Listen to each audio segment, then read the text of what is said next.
सगळ्यांना भेडसावणारा प्रश्न तो म्हणजे नैराश्य, डिप्रेशन.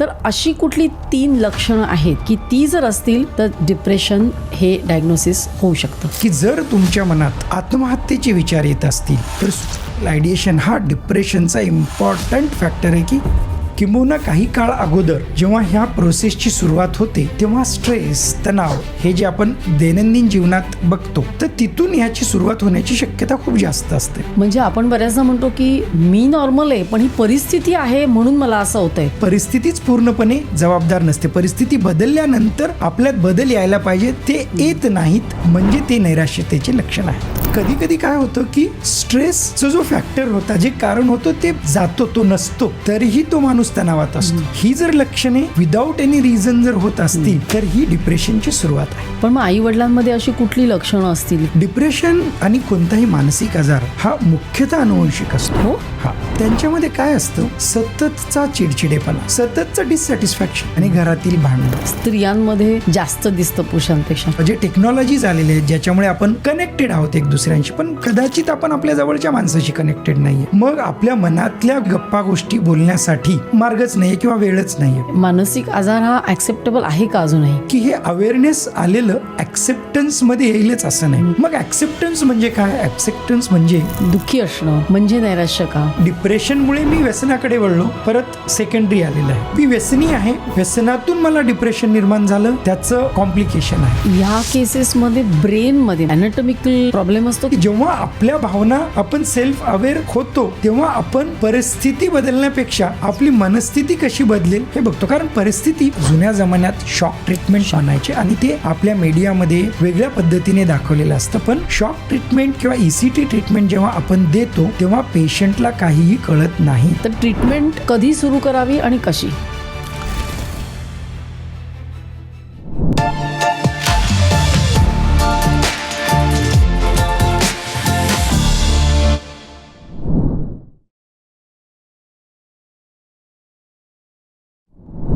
नमस्कार डॉक्टर उमाटे, तुमचं सर्व काहीमध्ये खूप खूप स्वागत आहे. धन्यवाद. खूप दिवसापासून तुमची अपॉइंटमेंट मिळत नव्हती पॉडकास्टसाठी, आता ती मिळालेली आहे. तर आता सगळ्यात जास्त सगळ्यांना भेडसावणारा प्रश्न म्हणजे मला वाटतं घरोघरी एखादा तरी असा पेशंट असतोच, तो म्हणजे नैराश्य, डिप्रेशन. तर अशी कुठली 3 लक्षणं आहेत की ती जर असतील तर डिप्रेशन हे डायग्नोसिस होऊ शकतं? हा फार महत्त्वाचा प्रश्न आहे. आपल्या समाजात आणि एकंदरीत जगातही आपण बघितलं तर नैराश्यता, डिप्रेशन हा आजार खूप कॉमन आहे आणि बऱ्याच लोकांना कळत नाही की आजार कधी झाला आहे किंवा मी खरंच डिप्रेशनमध्ये आहे का. त्यामुळे ही जी लक्षणं आपण जे सांगतोय की ही असेल तर नक्कीच तुम्हाला डिप्रेशन आहे आणि तुम्ही डॉक्टरांना भेटाच.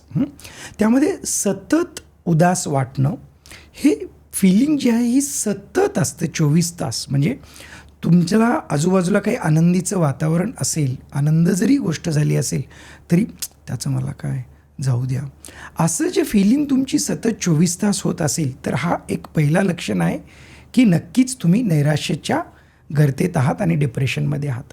सोबतच हेल्पलेस आणि होपलेस वाटणं, म्हणजे काहीही गोष्टी आजूबाजूला होत असतील त्यात काही मजाच नाही आहे जीवनात, काही चांगलं होणारच नाही आहे, म्हणजे अशा भावना जेव्हा तुमच्या सतत होत असतील तर तेही एक लक्षण आहे की तुम्ही नैराश्यतेकडे, डिप्रेशनमध्ये आहात. आणि तिसरं फार इम्पॉर्टंट महत्त्वाचं लक्षण आहे की जर तुमच्या मनात आत्महत्येचे विचार येत असतील तर आयडिएशन हा डिप्रेशनचा इम्पॉर्टंट फॅक्टर आहे. की ते जर सतत विचार येत असतील की मला जगून फायदा नाही आणि मी मेलं पाहिजे, हे वारंवार जर विचार येत असतील तर हे नक्कीच 100% तुम्ही नैराश्याच्या गर्तेत असणार आहेत. ही तिन्ही लक्षणं फार इम्पॉर्टंट आहेत. आता या तिन्ही लक्षणामध्ये एक लक्षण आहे दुसरं नाही असं नाही होते, सहसा तिन्ही असतात. कधी कधी आयडिएशन्स हे जास्त तीव्रतेने असतात. त्याच्यामुळे ही जर लक्षणं आली इंडिपेंडंटली तर तुम्ही नक्कीच 100% डिप्रेशनमध्ये आहात आणि लगेच इमिजिएटली डॉक्टरांना भेटण्याची गरज आहे हे समजून चालायचं आहे. आता हे डिप्रेशन म्हणजे जर ही 3 लक्षणं नसतील पण मग त्याच्या आधी असं काय मानसिकरित्या त्यांना जाणवतं की नाही आता मी एखाद वेळेस डिप्रेशनमध्ये चाललो आहे किंवा चालली आहे? महत्त्वाचा प्रश्न आहे ते पण ह्यासाठी की हे जे आपण 3 लक्षणे सांगितले ती अगदी सिव्हिअर डिप्रेशनची इंडिकेटर्स अशी होती.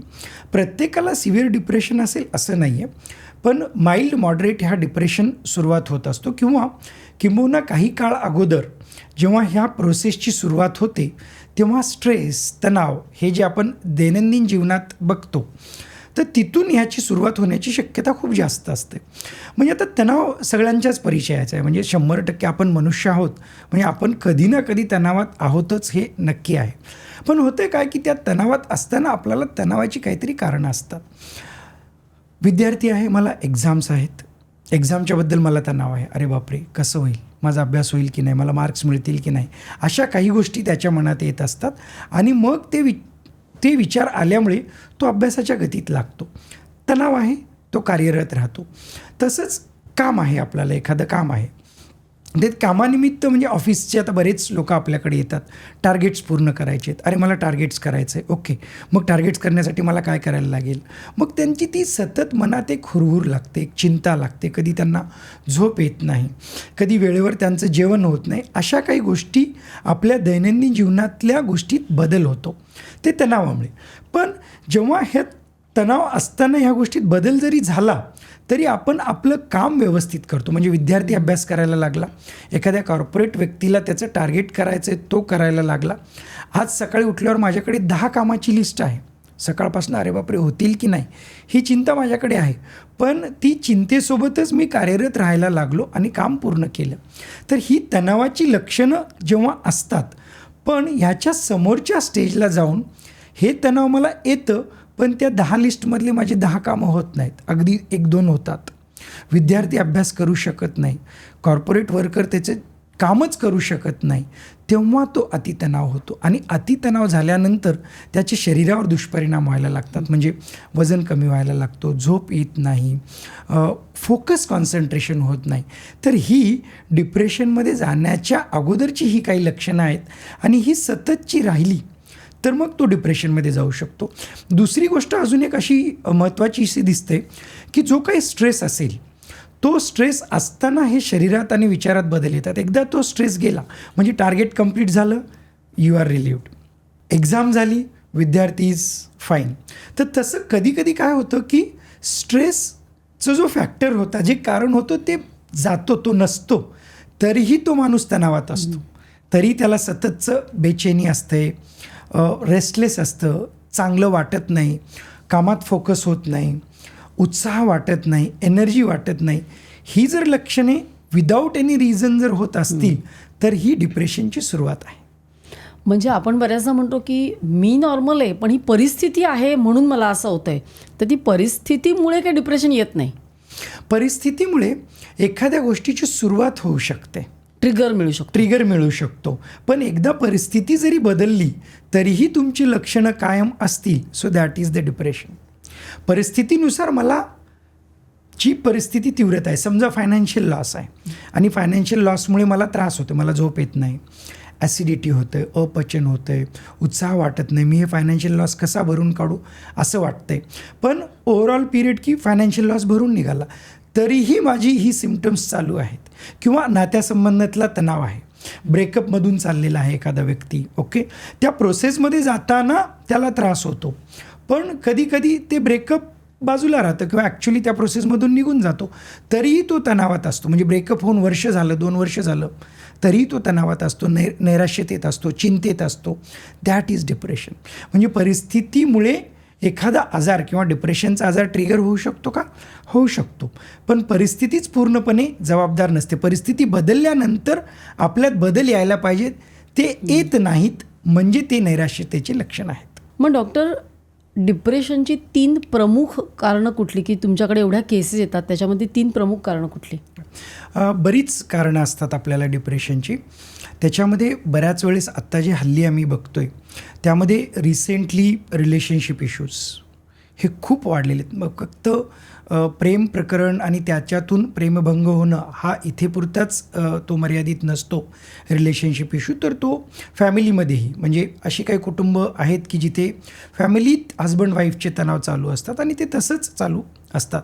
किंवा भावा बहिणीबरोबर, आईवडिलांबरोबर, ह्या सगळ्यामध्ये कुठे जे रिलेशनशिप जे इश्यूज येतात दॅट इज ट्रिमंडस नावडेज. कारण प्रत्येकजण बिझी असतो, प्रत्येकजणाकडे वेळ नसतो आणि त्यातून आपल्याला आपले नातेसंबंध टिकवायचे असतात आणि त्यात आपल्या अपेक्षाही ह्या वेगवेगळ्या लेवलवर गेलेल्या आहेत. तर हे एक प्रमुख कारण आहे रिलेशनशिप इश्यूज हे दिसतात. दुसरं, कॉम्पिटेटिव्ह वर्ल्ड झालेले आहे.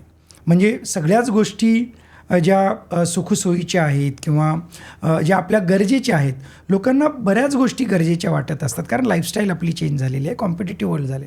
म्हणून दुसऱ्यांकडे काय आहे, माझ्याकडे काय नाही आहे, ह्याच्यावर बऱ्याच जणांचा फोकस असतो आणि त्यातूनही नैराश्यता, डिप्रेशन निर्माण होणं हे नक्कीच आजकाल आम्हाला दिसतंय. आणि फायनान्शियल इश्यूज हे बऱ्याच वर्षानुवर्ष चालू झालेले आहेत. त्यातूनही आपल्याला नैराश्यता येण्यात दिसतो. हे 3 जरी प्रमुख कारणं असतील तरी बरेच काही असं कारणं आहेत की ज्याच्यामुळे नैराश्य येतो आहे. हल्ली एक विशेष बाब म्हणजे मला इथे सांगावीशी वाटते की मुलांना शाळेत अकॅडमिक तणाव म्हणजे अभ्यासाचा तणाव, म्हणजे हल्ली अगदी 10-11 वर्षाच्या मुलांमध्ये मी डिप्रेशन, नैराश्यता बघतो. त्याचं कारण म्हणजे अभ्यासाचं प्रेशर हे अकॅडमिक, आत्ता जे कॉम्पिटेटिव्ह वर्ल्ड आहे तेही आहे, आईवडिलांच्या अपेक्षाही आहेत, कधीकधी मुलांच्याही अपेक्षा असतात. तर त्यामुळेही बऱ्याच मुलांना नैराश्य असं यायला लागलेलं आहे. 11 वर्षाचा मुलगा होता, त्याच्या आईने माझ्याकडे आणलं. ते कशासाठी की तो एवढा चिडला शाळेमध्ये, त्याने अक्षरशः टीचरला मारायला गेला तो. आणि त्याच्यामुळे ते टीचरनीही आणि पालकांनीही असं वाटलं की अरे हे वागणं काय वेगळंच दिसतंय, म्हणून त्याला माझ्याकडे आणलं होतं. आणि मी जेव्हा त्याच्याशी बोललो मला लक्षात आलं की हे जे ॲग्रेशन आहे, अगेन ॲग्रेशन एक डिप्रेशनचं लक्षण आपल्याला दिसतं. तर त्या मुलांची जेव्हा मी बोलत होतो तर असं लक्षात आलं की गेली 1-2 वर्ष तो अभ्यासाच्या बाबतीमध्ये म्हणजे त्याच्या स्वतःकडूनही अपेक्षा होत्या आणि पालकांकडूनही की नाही तू खूप अभ्यास करून चांगलं व्हायला पाहिजे, तुझे पर्सेंटेज चांगले यायला पाहिजे, असं प्रेशर कुठे ना कुठे त्याला सगळीकडून जाणवायला लागलं होतं. आणि त्या प्रेशरमध्ये तो त्याचा परफॉर्मन्स बिघडत गेला. उलटं ना त्याचे मार्क चांगले यायचे ते कमी व्हायला लागले गेले याच्यामध्ये. आणि मग सहज काहीतरी टीचर बोलली, म्हणजे इन्सिडेन्स असा मोठाही नव्हता की टीचरनी काय बोललं, हां याला तर काही कमी मार्कच येत राहतात, असं सहज वाक्य काहीतरी होतं. तो एवढा चिडला, ते पाहून एकदम सगळेच हबकले. मग त्याच्याशी बोलत असताना मला लक्षात आलं की गेले काही महिने सतत तो त्याचा अभ्यास, तो चांगला कसा होईल आणि तो चांगला नाही झाला तर फॅमिलीला कसा सांभाळेल. म्हणजे तो आहे 11 वर्षाचा, त्याला 30 ते 35 वर्षाच्या लोकांना जे विचार यायला पाहिजे की मी चांगला होऊन माझ्या फॅमिलीला सांभाळायला पाहिजे, माझं फायनान्सेस बघायला पाहिजे, हे विचारसरणी त्याची झाली होती. आणि त्याच्यातून त्याला हे अकॅडमिक प्रेशरमुळे नैराश्यता निर्माण झाली होती. मग त्याला काय ट्रीटमेंट केली? हां, त्याला आपण म्हणजे अँटीडिप्रेसंट मेडिकेशन सुरुवात केली 11 वर्षाच्या मुलांना. म्हणजे हे लोकांना वाटेल की अरे एवढ्या कमी वयातही यस, मेडिसिन आम्ही सुरुवात केल्यानंतर ॲटलिस्ट 3 to 4 months नंतर तो त्याचं ॲजिटेशन, ॲग्रेशन हे खूप बऱ्या प्रमाणात कमी झालं. आणि ना त्याचा अभ्यासात फोकस व्हायला लागला. म्हणजे मधल्या काळात ना तो एवढा डिप्रेशनच्या गर्तेत होता की त्याला अभ्यासही जमायचा नाही, कंटाळा करायचा, चिडचिडेपणा तर होताच, म्हणजे घरीही चिडचिडेपणा होता, तो खूप जास्त उफाळून आला होता. ते सगळं ओव्हर अ पिरियड कमी झालं होतं त्याचं. म्हणजे ॲग्रेशन, चिडचिडेपणा ही पण थोडेसे आहेत लक्षणं. स्पेशली चिल्ड्रन आणि ॲडोलेसंटमध्ये ॲग्रेशन आणि violent behaviour can be a important sign of depression. हो, पण हे अनुवंशिक आहे की काही हॉर्मोनल इम्बॅलन्समुळे येतं? डिप्रेशन आणि कोणताही मानसिक आजार हा मुख्यतः अनुवंशिक असतो. हो, हां, म्हणजे काय असतं की आपल्या फॅमिली मेंबरमध्ये म्हणजे फर्स्ट कझिन्स असतील किंवा आपले आईवडील असतील, आजी आजोबा असतील, यांच्यात कुणाला असेल तर तो नक्कीच लवकर वयात येतो. म्हणजे सहसा डिप्रेशन 30-40मध्ये येत असतो, पण हल्ली आपण 20मध्येही बघतो. जर तो जेनेटिकली प्रीलोडेड ज्याला आपण म्हणतो आहे तर अनुवंशिक नक्कीच आहे. पण बऱ्याच वेळेस असं होतं आमच्याकडे जेव्हा पेशंट येतात ते सांगतात की नाही अनुवंशिक तर आमच्याकडे असं काहीच नाही आहे. त्याचं कारण असं की आपल्याकडे जास्तीत जास्त आपल्याला आजोबा किंवा जास्तीत जास्त पणजोबा माहीत असतात, त्याच्यावरची लिनेज आपल्याला माहीतच नसते. म्हणून अनुवंशिक हे नक्कीच आहे. म्हणजे any psychiatric illness definitely there is a genetic loading. आणि त्याच्यानंतर जे प्रिडिस्पोजिशन होतं ते इन्व्हायरमेंटल फॅक्टर्समुळे. आता जसं आपण थोडक्यात 3 महत्त्वाची लक्षणं कारणं आपण लक्षात घेतली, तसं काही कारणं जेव्हा जीवनाच्या पडावात येत असतात तेव्हा ते डिप्रेशन मॅनिफेस्ट होतं. आता उदाहरण द्यायचं झालं असं तर काही पेशंट असे येतात की 40-50मध्ये त्यांना नैराश्यता यायला लागतं. आत्तापर्यंत तरी सगळं एकदम ब्राईट, म्हणजे मी अव्वल दर्जाचा स्टुडंट होतो, मला चांगला जॉब लागलेला आहे, मी कॉर्पोरेट कंपनीमध्ये चांगल्या जॉबवर आहे, माझा पगार चांगला आहे, सगळंच चांगलं आहे. पण आत्ता रिसेंटली असं झालं की माझा बॉस बदलला आणि तिथे मला तणाव यायला लागला आणि मला ते ॲडजस्टमेंट होत नाही. म्हणजे एव्हरीथिंग चांगलं असतानाही एखाद्या एन्व्हायरमेंटमध्ये आलेला बदल हे नैराश्याला कारणीभूत ठरू शकतं. बरं, आता त्यावेळेस असं असतं की हे फक्त बॉस आला म्हणून झालं. बऱ्याच वेळेस आम्ही जेव्हा डिटेलमध्ये जातो तर ते असं नसतं की ह्याच्या अगोदरही छोट्या छोट्या रिलेशनशिपमध्ये किंवा इंटरपर्सनल जेव्हा ती व्यक्ती एक दुसऱ्यांशी बोलत असते तिथे छोटे छोटे स्ट्रेसर्स कधी ना कधी आलेले असतात आणि त्याला ती व्यक्ती हळूहळू तरुण समोर गेलेली असते, पण त्याचा एकदा इम्पॅक्ट मेजर एका ठिकाणी कधीतरी होतो. म्हणजे काय होतं, थोडक्यात आपल्याला एक उदाहरण देऊन सांगायचं असेल तर एक काच आहे. काचेला एखाद्या आपण हॅमरनी मारलं, समजा एकदा मारलं तर ते तुटणार नाही, त्याला 2दा मारलं, 3दा मारलं, 4दा मारलं, 5दा मारलं आणि व्हेरियस इंटेन्सिटीने, कधी जोरात कधी हळू. पण असं बरेच जर त्या काचेवर फटके पडले असतील तर नंतर एखादा छोटा फटकासुद्धा तो काच तुटू शकतं त्याने. तर तसंच आपल्या जीवनात होतं की बरेच जे स्ट्रेसर येतात जे लहानपणापासून ते अगदी काही वयापर्यंत, तर त्याचा कुठे ना कुठे एक मेजर इम्पॅक्ट कधीतरी होऊन मग then you breakdown into depression. तर सहसा ही स्ट्रेस डायथिसिस थेरी जी आपण म्हणतो ती ही दिसतंय. एक 25 वर्षाचा मुलगा, इनफॅक्ट त्याच्या पॅरेंटनीच माझ्याकडे आणलं, ते ह्याच्यासाठी की गेले काही दिवस म्हणजे तो असा एकदम शांत असायचा, बोलायचा नाही आणि पालकांनाही हे कळून चुकलं की ह्याच्यात बदल का आलेले आहेत. त्याचं प्रेम प्रकरण जे होतं हे त्यांना माहीत नव्हतं आणि जस्ट ब्रेकअप झालं होतं. ब्रेकअप झाल्यानंतर तो गप्प राहायला लागला, जास्त इंटरेस्ट घेत नव्हता. त्याच्या जॉबच्या ठिकाणी तो असा जॉबवर होता, अर्न करत होता, पण जायला कंटाळा करायचा, झोपून राहायचा, सकाळी उठायचा नाही. अदरवाईज अगोदर आईला लक्षात येलं की हा पटापट इंटरेस्टनी जायचा. पण आता हे हल्ली असं बदल झाला आणि या बदलाबरोबरच तो उत्साहित वाटायचा नाही, त्याच्या मित्रांना भेटायचं नाही. हे सगळी लक्षणं त्याच्याकडे आली. बरं, ही सगळी लक्षणं येत असतानाही त्याला काही त्याच्याबद्दल करावं असं वाटत नव्हतं, पण पालकांनी त्याला जबरदस्ती आणलं आणि जबरदस्ती आणल्यावर तो मला असाच बोलला की मला तर काय नाही आहे, पालकांनीच असं आणलेलं आहे, असं नाही.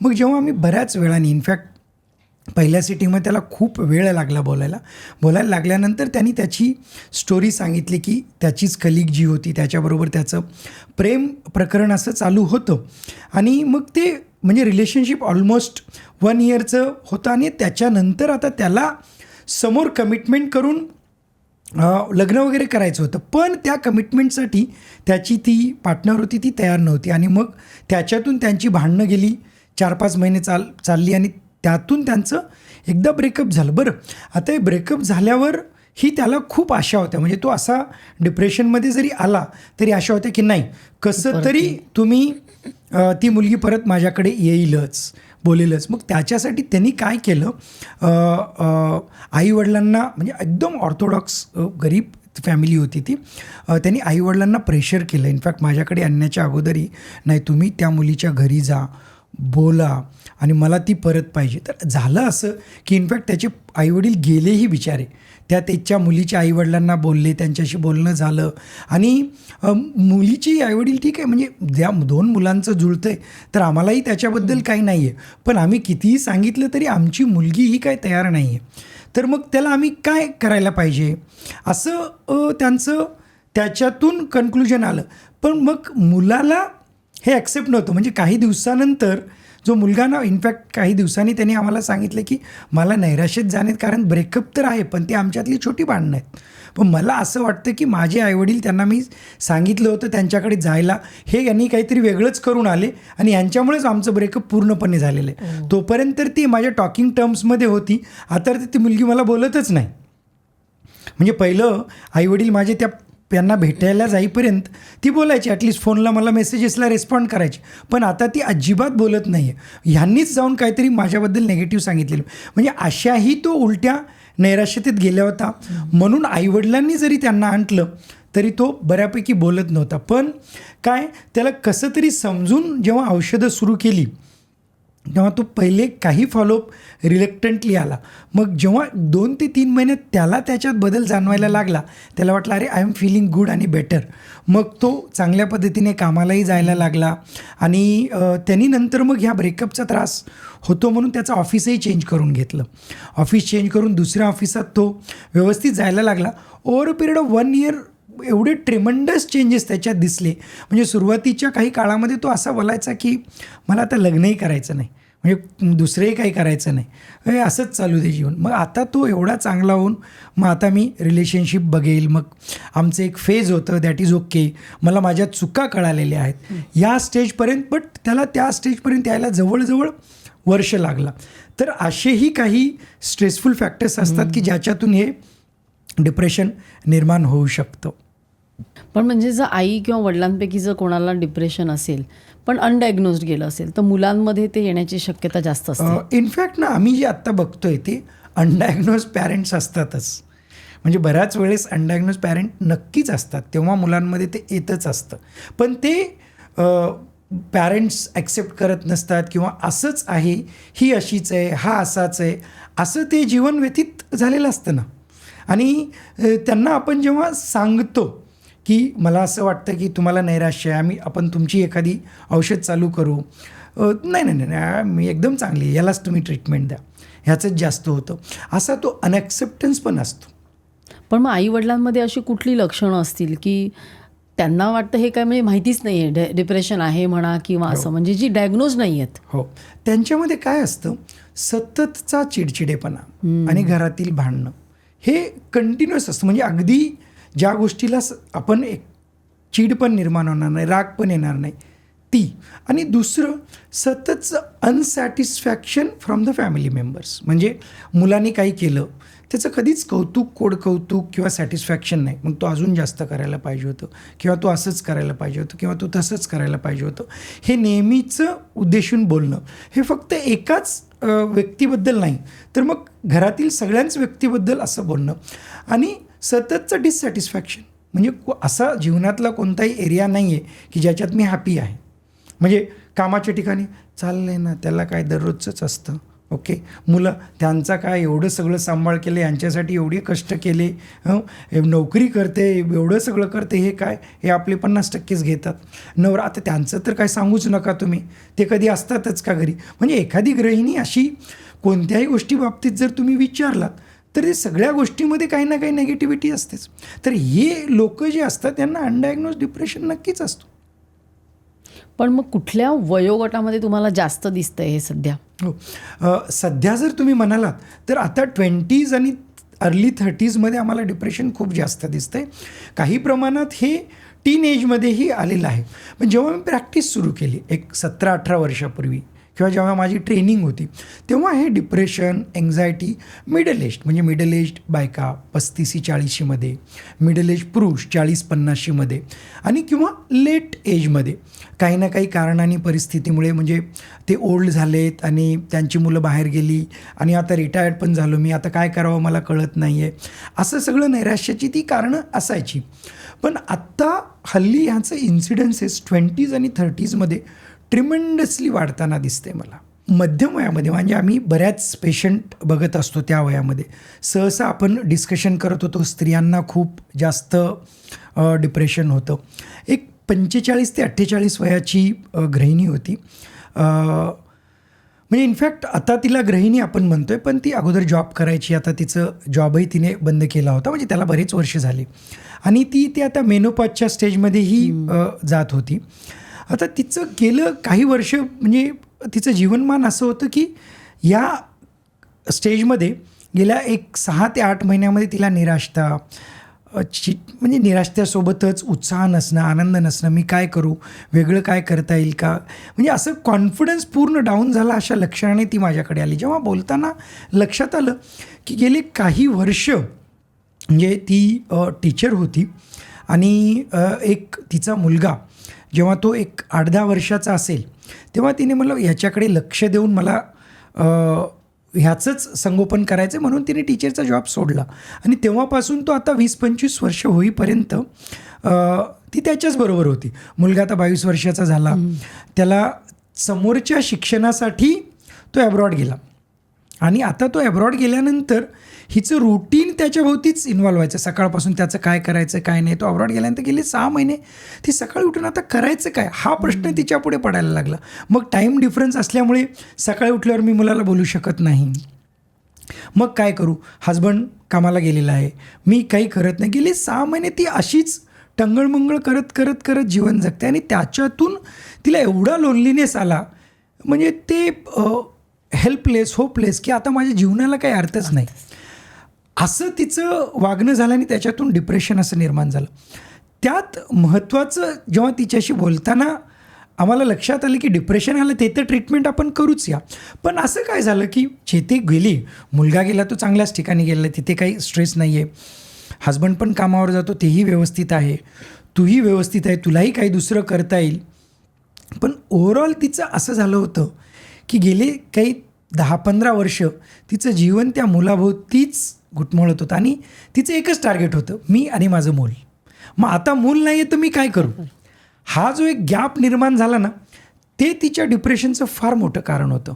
मग ते जाणून घेऊन तिला पार्ट टाईम काही आता सुरुवात करायचं, एक टार्गेट की तुला आता हे काम करायचं, मग त्याच्यातून आपण समोर कसं येईल ते सुरुवात केल्यानंतर ती बरी व्हायला लागली. म्हणजे जेव्हा ती स्वतःला इन्व्हॉल्व करायला लागली तेव्हा ती बरी व्हायला लागली आणि त्याच्यातून तिला आता मग मी आता परत जॉब करू का, मग पार्ट टाईम करू का फुल टाईम करू, असं आता तिची विचारसरणी चालू झालेली आहेत.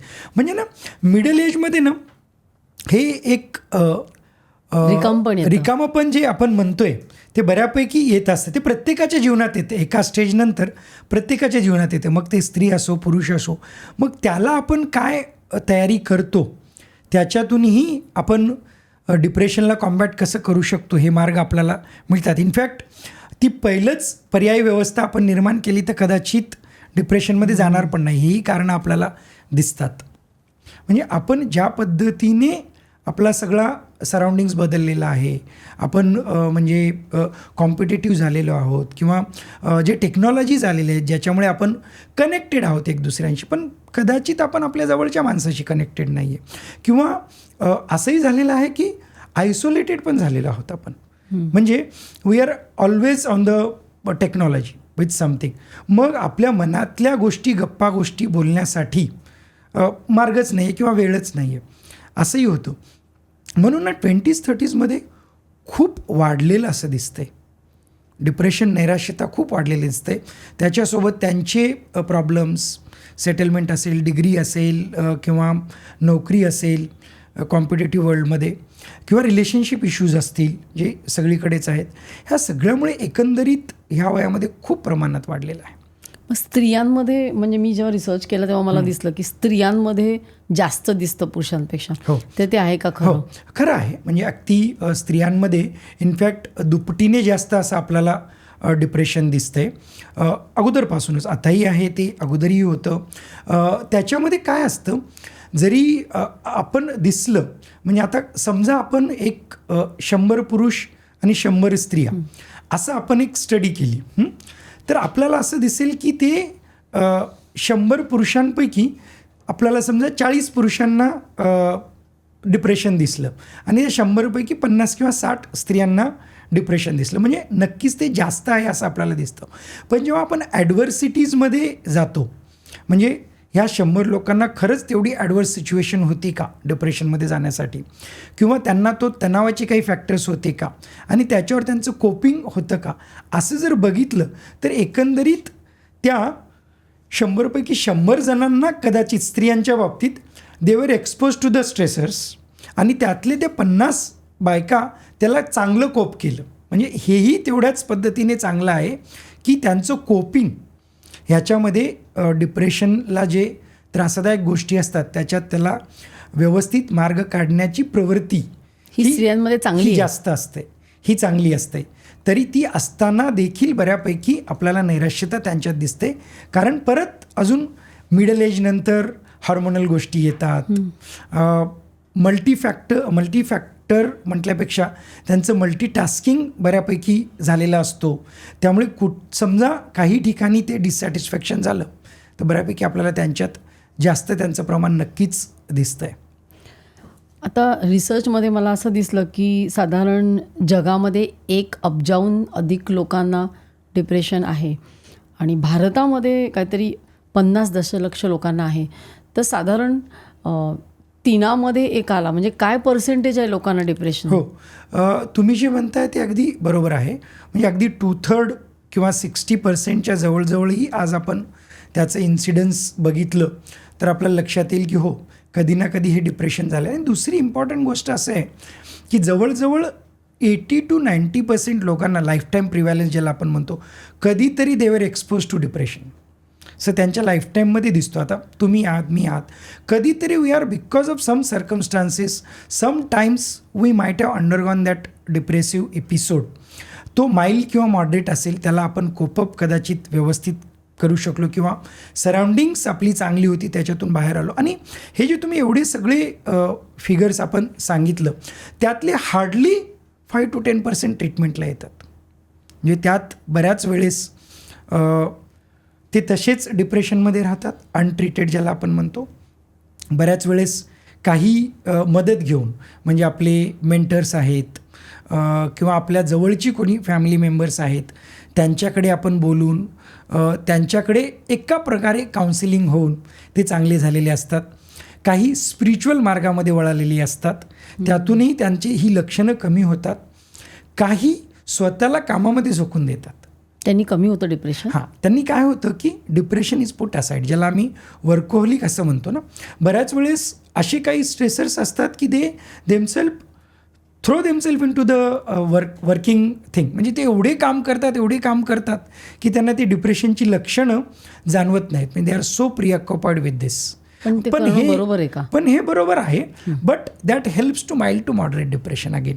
पण जेव्हा सिव्हिअर होतो तेव्हा ती व्यक्ती काम पण करू शकत नाही. म्हणजे ते काम करण्याच्या एरियामध्येही त्याचा प्रॉब्लेम येतो. म्हणजे आता आपण डिप्रेशन म्हणत असताना आपण असंही म्हणतो की ही डेबिलिटेटिंग इलनेस आहे, डिसेबलिंग इलनेस आहे. म्हणजे कसं की आपल्याला शारीरिक आजार झाला तर आपल्याला काय होतं की अरे, शरीरात इन्फेक्शन झालं आणि हे इन्फेक्शन वाढून ना तुझ्या जीवाला धोका आहे. ती मॉर्टॅलिटीकडे नेणारी आपल्याला शारीरिक आजार असतो. पण ना डिप्रेशनमुळे अनलेस कोणी मरत नाही. म्हणजे सिव्हिअर डिप्रेशन झालं आणि कोणीतरी केलं मग ते मॉर्टॅलिटी आली. डिप्रेशनमध्ये मग होते काय, मॉर्बिडिटी होते. म्हणजे काय की त्याच्यामुळे, त्या डेबिलिटीमुळे ती व्यक्ती ज्या पद्धतीने काम करायला पाहिजे त्याची ती कपॅसिटी कमी होते. समजा माझं इंटेलिजन्स खूप जास्त आहे आणि माझी प्रॉडक्टिव्हिटी खूप चांगली आहे, पण मी डिप्रेस्ड आहे, तर होते काय की माझी प्रॉडक्टिव्हिटी ही कमी होते. सपोज माझी इफिशियन्सी 80-90% काम करण्याची, but then I am working on 40% only. आणि त्या 40%वर मी दररोज काम करतोय, कामाला जातोय, मला पगार मिळतोय and I am okay with that. तर लोक ते अनट्रीटेड राहतात. काही लोकांना जाणवतं की अरे नाही, I am not that effective. मग जेव्हा ते ट्रीटमेंट घेतात तेव्हा त्यांची इफिशियन्सी पटकन वाढते. म्हणून ही ह्याला ना डेबिलिटेटिंग म्हणतो आपण. म्हणजे इफिशियन्सी कमी होते, तुम्हाला मॉर्टॅलिटी होत नाही, पण तुम्ही त्या उत्साहाने जगत नाही. बरं, आता हे जी डेबिलिटेटिंग प्रकार येतो तो फक्त वर्क लाईफमध्येच येतो का? नाही, तो नात्यामध्येही येतो. ज्या पद्धतीने तो वागायला पाहिजे, ज्या पद्धतीने तो हसून खेळून राहायला पाहिजे. म्हणजे आता मी एकदम उत्साहित आहे, मी 4 जास्त मित्र बनवेल, पण मी तेवढाच डाऊन आहे. 2 लोकांशी बोललं तर बोलेल, नाही तर मग ठीक आहे, मित्रांना भेटायचं आहे का, भेटलं तर चालेल का, ह्या पातळीवर आपण काम करतो. म्हणजे माझं जीवन चाललंय ना, चाललंय, पण त्याला असं उत्साहित नाही आहे, ते प्रेरणादायी नाही आहे. म्हणून बरेच हे अनट्रीटेड असेच जगत असतात. पण आता पूर्वी सायकियाट्रिस्टकडे जाणं म्हणजे वेळच मानलं जायचं, पण आता मला असं वाटतं थोडा अवेअरनेस वाढतोय. म्हणजे मानसिक आजार हा ॲक्सेप्टेबल आहे का अजूनही? तुमच्याकडे ज्या केसेस येतात तुम्हाला काय वाटतं? हां, आता आपल्याला जे सीन बदलताना दिसतंय ते नक्कीच अवेअरनेस लोकांमध्ये बऱ्या प्रमाणात आलेलं आहे. म्हणजे मानसोपचार तज्ज्ञ एक 30-40 वर्षापूर्वी काय, ज्यांना वेड लागलेले रस्त्यावर आहेत त्यांना डॉक्टराकडे घेऊन जा आणि ट्रीटमेंट करा. पण हल्ली आता माझ्या ओपीडीत जर तुम्ही बघितलात तर ज्यांना खरंच ठार वेड लागलेला आहे असा एखादा व्यक्ती असतो आणि बाकीचे 80-90% हे एन्झायटी, डिप्रेशन, ट्रोमा ह्या वेगवेगळ्या आजारांनी आलेले असतात. म्हणजे आताही बऱ्याच वेळेस आल्यानंतर बरेच मुलं किंवा एखाद्याला घेऊन आलं तर माझ्यासमोर बसतो, तो बसून मला सांगतो, ह्यांनी मला जबरदस्ती आणलं डॉक्टर. बरं मग काय, मला काय वेड लागलं आहे का, आणि मला माहिती नाही वेड लागलं.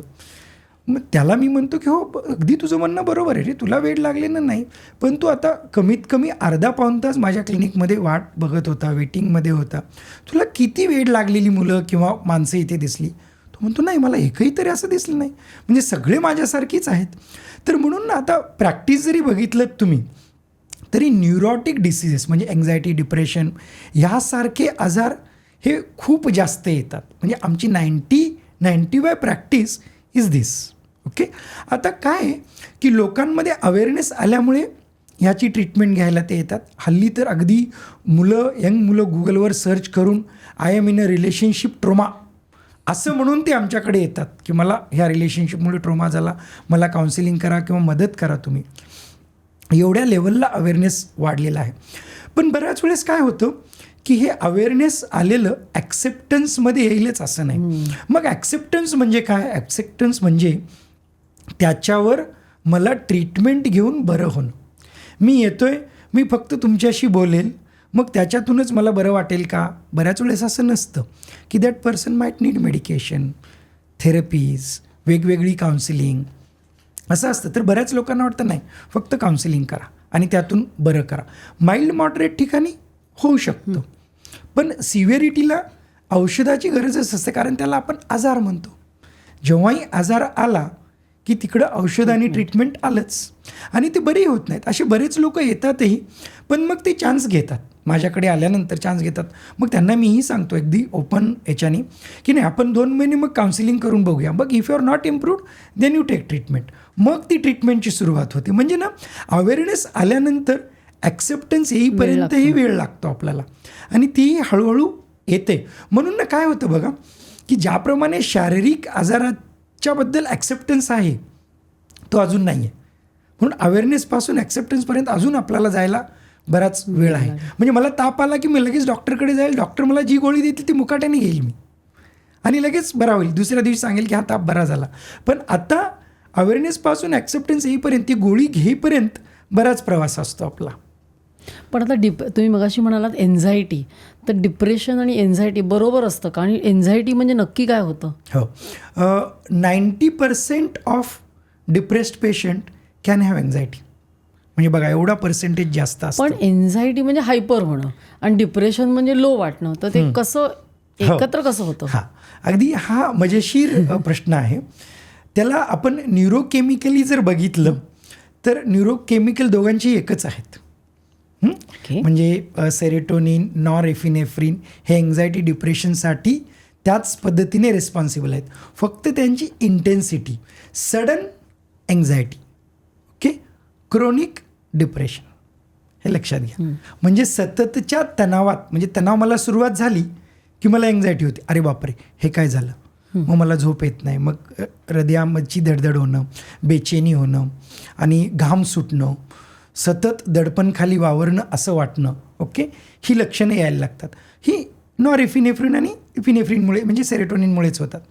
ही नसलं तर कमी असल्यावर आणि ही समोर जशी जायला लागतात म्हणजे ह्यांचं प्रमाण कमी होऊन ते एन्झायटीची लक्षणं कमी होतात आणि मग आपण निगेटिव्हिटीकडे जातो. म्हणजे कमी बोलणं, गप्प राहणं, शांत राहणं, रेस्पॉन्ड न करणं, उदास वाटणं, ओके, ही त्याची लक्षणं आहेत. ही न्यूरोकेमिकली झाली. आता एन्झायटीमध्ये काय होतं की जरी मी डिप्रेस्ड आहे पण सडनली माझ्या हृदयाची धडधड होते, माझ्या अंगाला घाम सुटतो, कोरड पडते, मला भीती वाटते, अरे बापरे आता काय होईल. ही एन्झायटीची लक्षणं आहेत. ओके, आता एन्झायटीची वेगवेगळे जे आजार असतात ते ह्या लक्षणाभोवतीच फिरतात. म्हणजे त्याच्यात त्यात पॅनिक अटॅक आलं, जनरलाइज एन्झायटी डिसऑर्डर आलं, OCD आलं. हा थोडा अजून डिटेलमध्ये सगळं जाणारा एकत्र आहे. हां, हे एन्झायटीची आजार आहेत. फोबिया आला, OCD पण एन्झायटीचं एन्झायटीचं आजार आहे. एन्झायटीचा एक प्रकार आहे. अच्छा, हे सगळं एन्झायटीच्या अंडर येतं. एन्झायटीचे आजार आहेत. डिप्रेशन पण त्याच्या अंडर येतं. नाही, depression is a illness. Anxiety disorders are illness. Both are different. But depressed patient can have anxiety. Anxiety person can have depressed mood. म्हणजे ते भावनांचे आजार असल्यामुळे कमी जास्त प्रमाणात एक दुसऱ्यात येऊ शकतात. प्रिडॉमिनंटली कोणता मूड आहे त्याच्यानुसार त्याचं डायग्नोसिस ठरतं. पण शेवटी हे न्यूरोकेमिकलच आहे. न्यूरोकेमिकलच इम्बॅलन्स आहे. पण ते का होतो इम्बॅलन्स? हो, आता जसं आपण स्ट्रेस डायथिसिस थेअरी मगाशी थोड्या वेळापूर्वी बोललेली आहे, जेनेटिक प्रीलोडिंग, काही कारणं त्याच्यामुळे हे न्यूरोकेमिकल इम्बॅलन्स होतं. आणि हे न्यूरोकेमिकल इम्बॅलन्स आपल्याला बऱ्याच टेस्ट करून प्रूव्ह झालेलं आहे. स्ट्रेस डायथिसिस थेअरी जी आपण म्हणतो ती वेगवेगळी टेस्ट करून, ज्याला आपल्याला डेक्सामेथाझोन सप्रेशन टेस्ट अशी जी असते ती करून आपण जेव्हा हॉर्मोन बघतोय त्याच्यात ती सप्रेस झालेली असते. म्हणजे याचा अर्थ की तुमचे हॉर्मोन्स हे व्यवस्थित काम करत नाही आहेत. म्हणजे पण ती पहिल्यापासूनच होत नसतात शरीरात? नाही, असतात, पण आत्ता ती डिफिशियंट झालेली असतात. म्हणून एन्झायटी आणि डिप्रेशनची लक्षणं देतो. जी आपण औषधं देतो ती म्हणजे काय? ती म्हणजे ही हॉर्मोन्स वाढवणारी औषधं.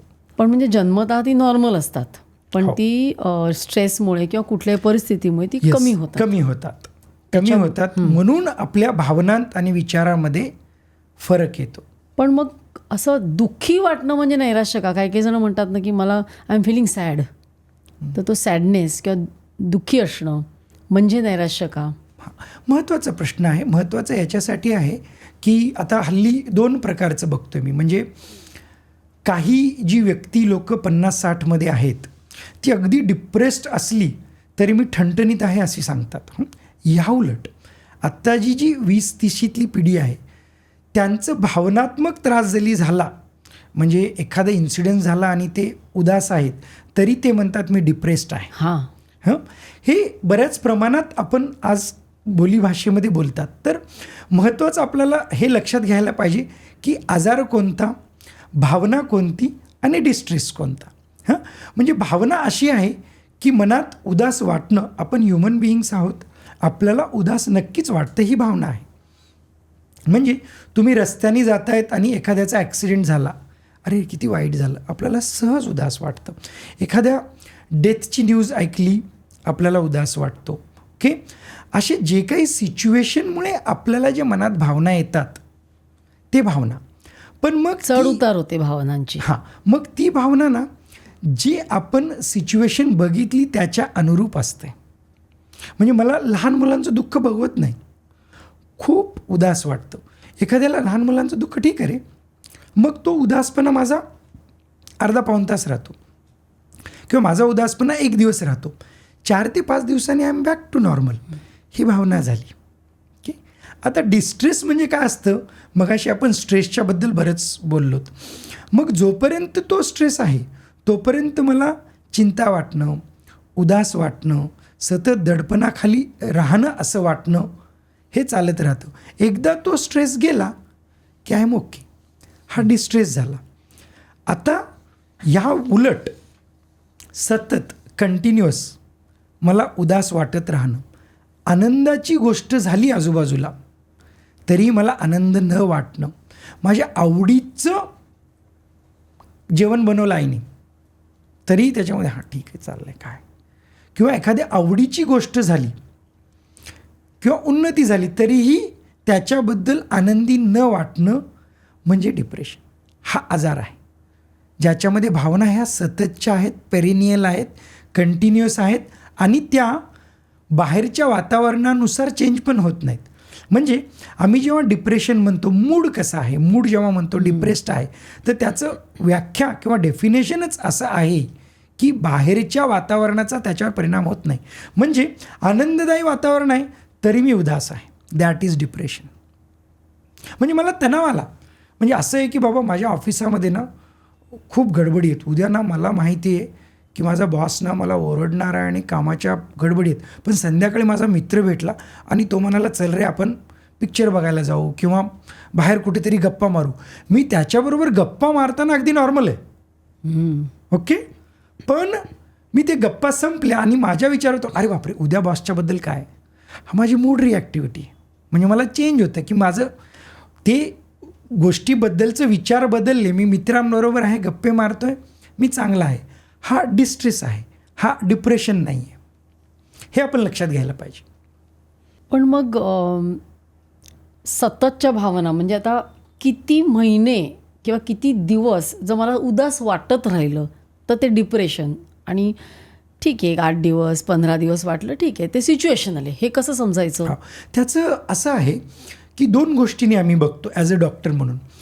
जर आपण क्रायटेरियानी गेलो तर असं डेफिनेशन आहे की 15 दिवस सतत 2 आठवडे तुम्हाला सतत उदासपणा वाटत असेल, नैराश्य वाटत असेल तर दॅट क्वालिफाईज फॉर अ डिप्रेशन. पण तो 2 आठवडे किंवा 4 आठवड्याचा क्रायटेरिया जेव्हा आम्ही इंटेन्सिटी बघतो, पेशंट आमच्यासमोर बसला आहे, 1च आठवडा झाला पण इज इंटेन्सली डिप्रेस्ड. म्हणजे काय? म्हणजे भावनांची तीव्रता, म्हणजे असा उदास आहे की त्याची बॉडी लँग्वेज, शोल्डर्स असे ड्रॉप झालेले आहेत, चेहरा ड्रॉप झालेला आहे.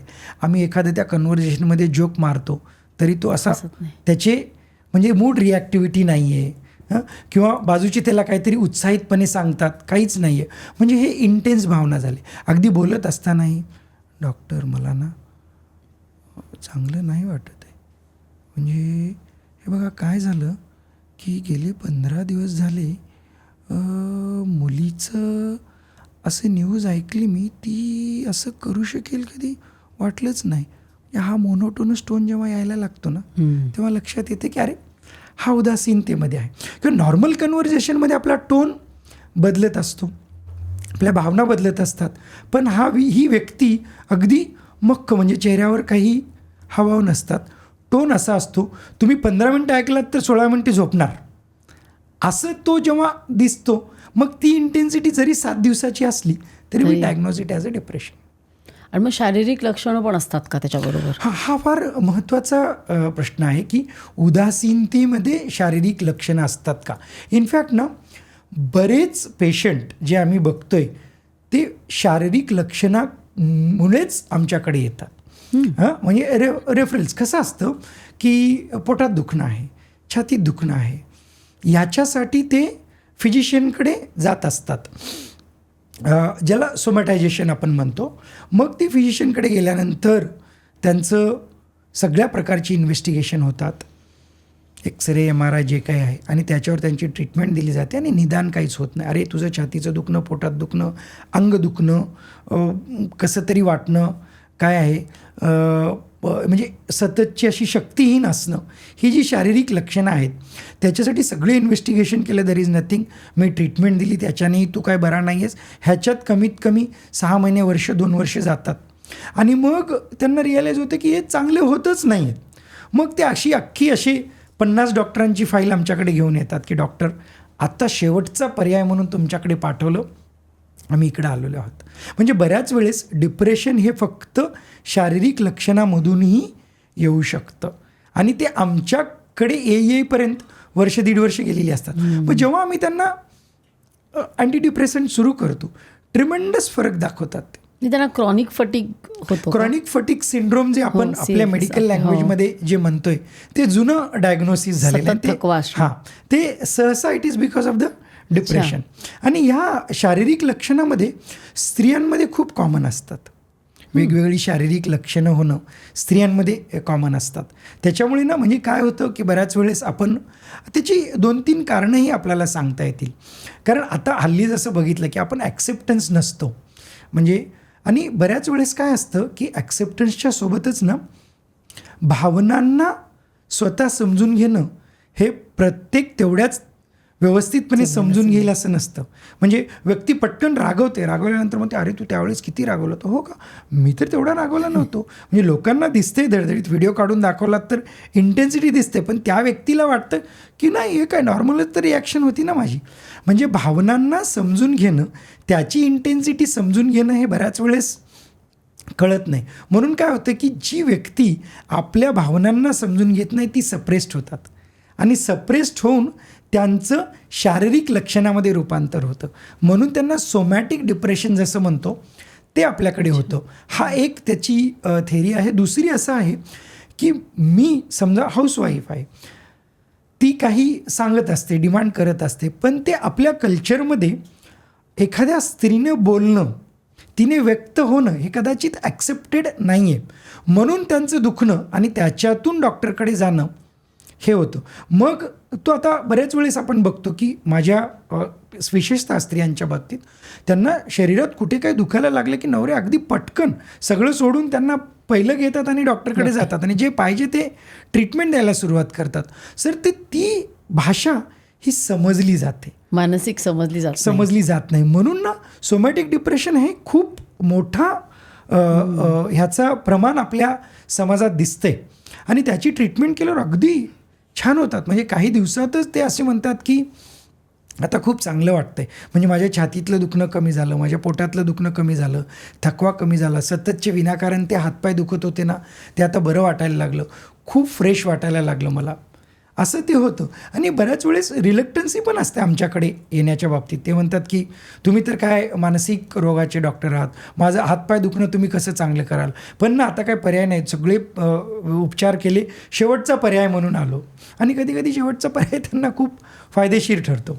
मग कधी कधी ना असे काही जण असतात की कंटिन्युअस निगेटिव्ह थॉट्स, म्हणजे काही चांगलं घडत असलं तरी सतत ते हे काय बरोबर नाही, ते काय बरोबर नाही, पण हे सुद्धा एक डिप्रेशनचं आहे का लक्षण?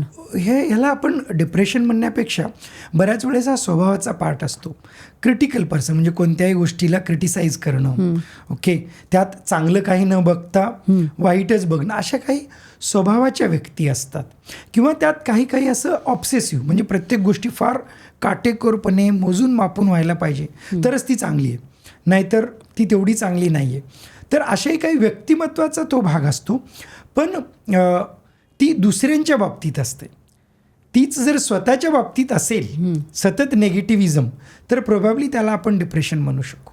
पण ते एक लक्षण असू शकतं. म्हणजे स्वतःच आपण स्वतःच्याच बाबतीत निगेटिव्ह, नाही चांगलंच नाही आहे, मी चांगलीच नाही, मी असायचं आहे, मी तशीच आहे, माझ्याकडून काही होतच नाही आहे, मी काही करूच शकणार नाही, परत शेवटी ते नैराश्याकडे येतं.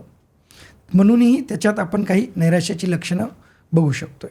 आणि हल्ली आपण बघतो की ॲडिक्शन फार वाढलं आहे, म्हणजे मुलांमध्ये पण अल्कोहोल म्हणा किंवा स्मोकिंग म्हणा.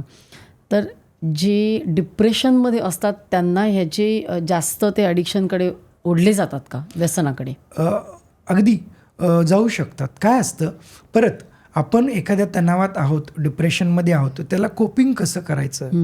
तर बऱ्याच वेळेस असं होतं, अरे काय टेन्शन ले रहा है, चला आज शाम में अपन पार्टी करेंगे, विल फील मच बेटर, या सिगरेट ले विल फील मच बेटर.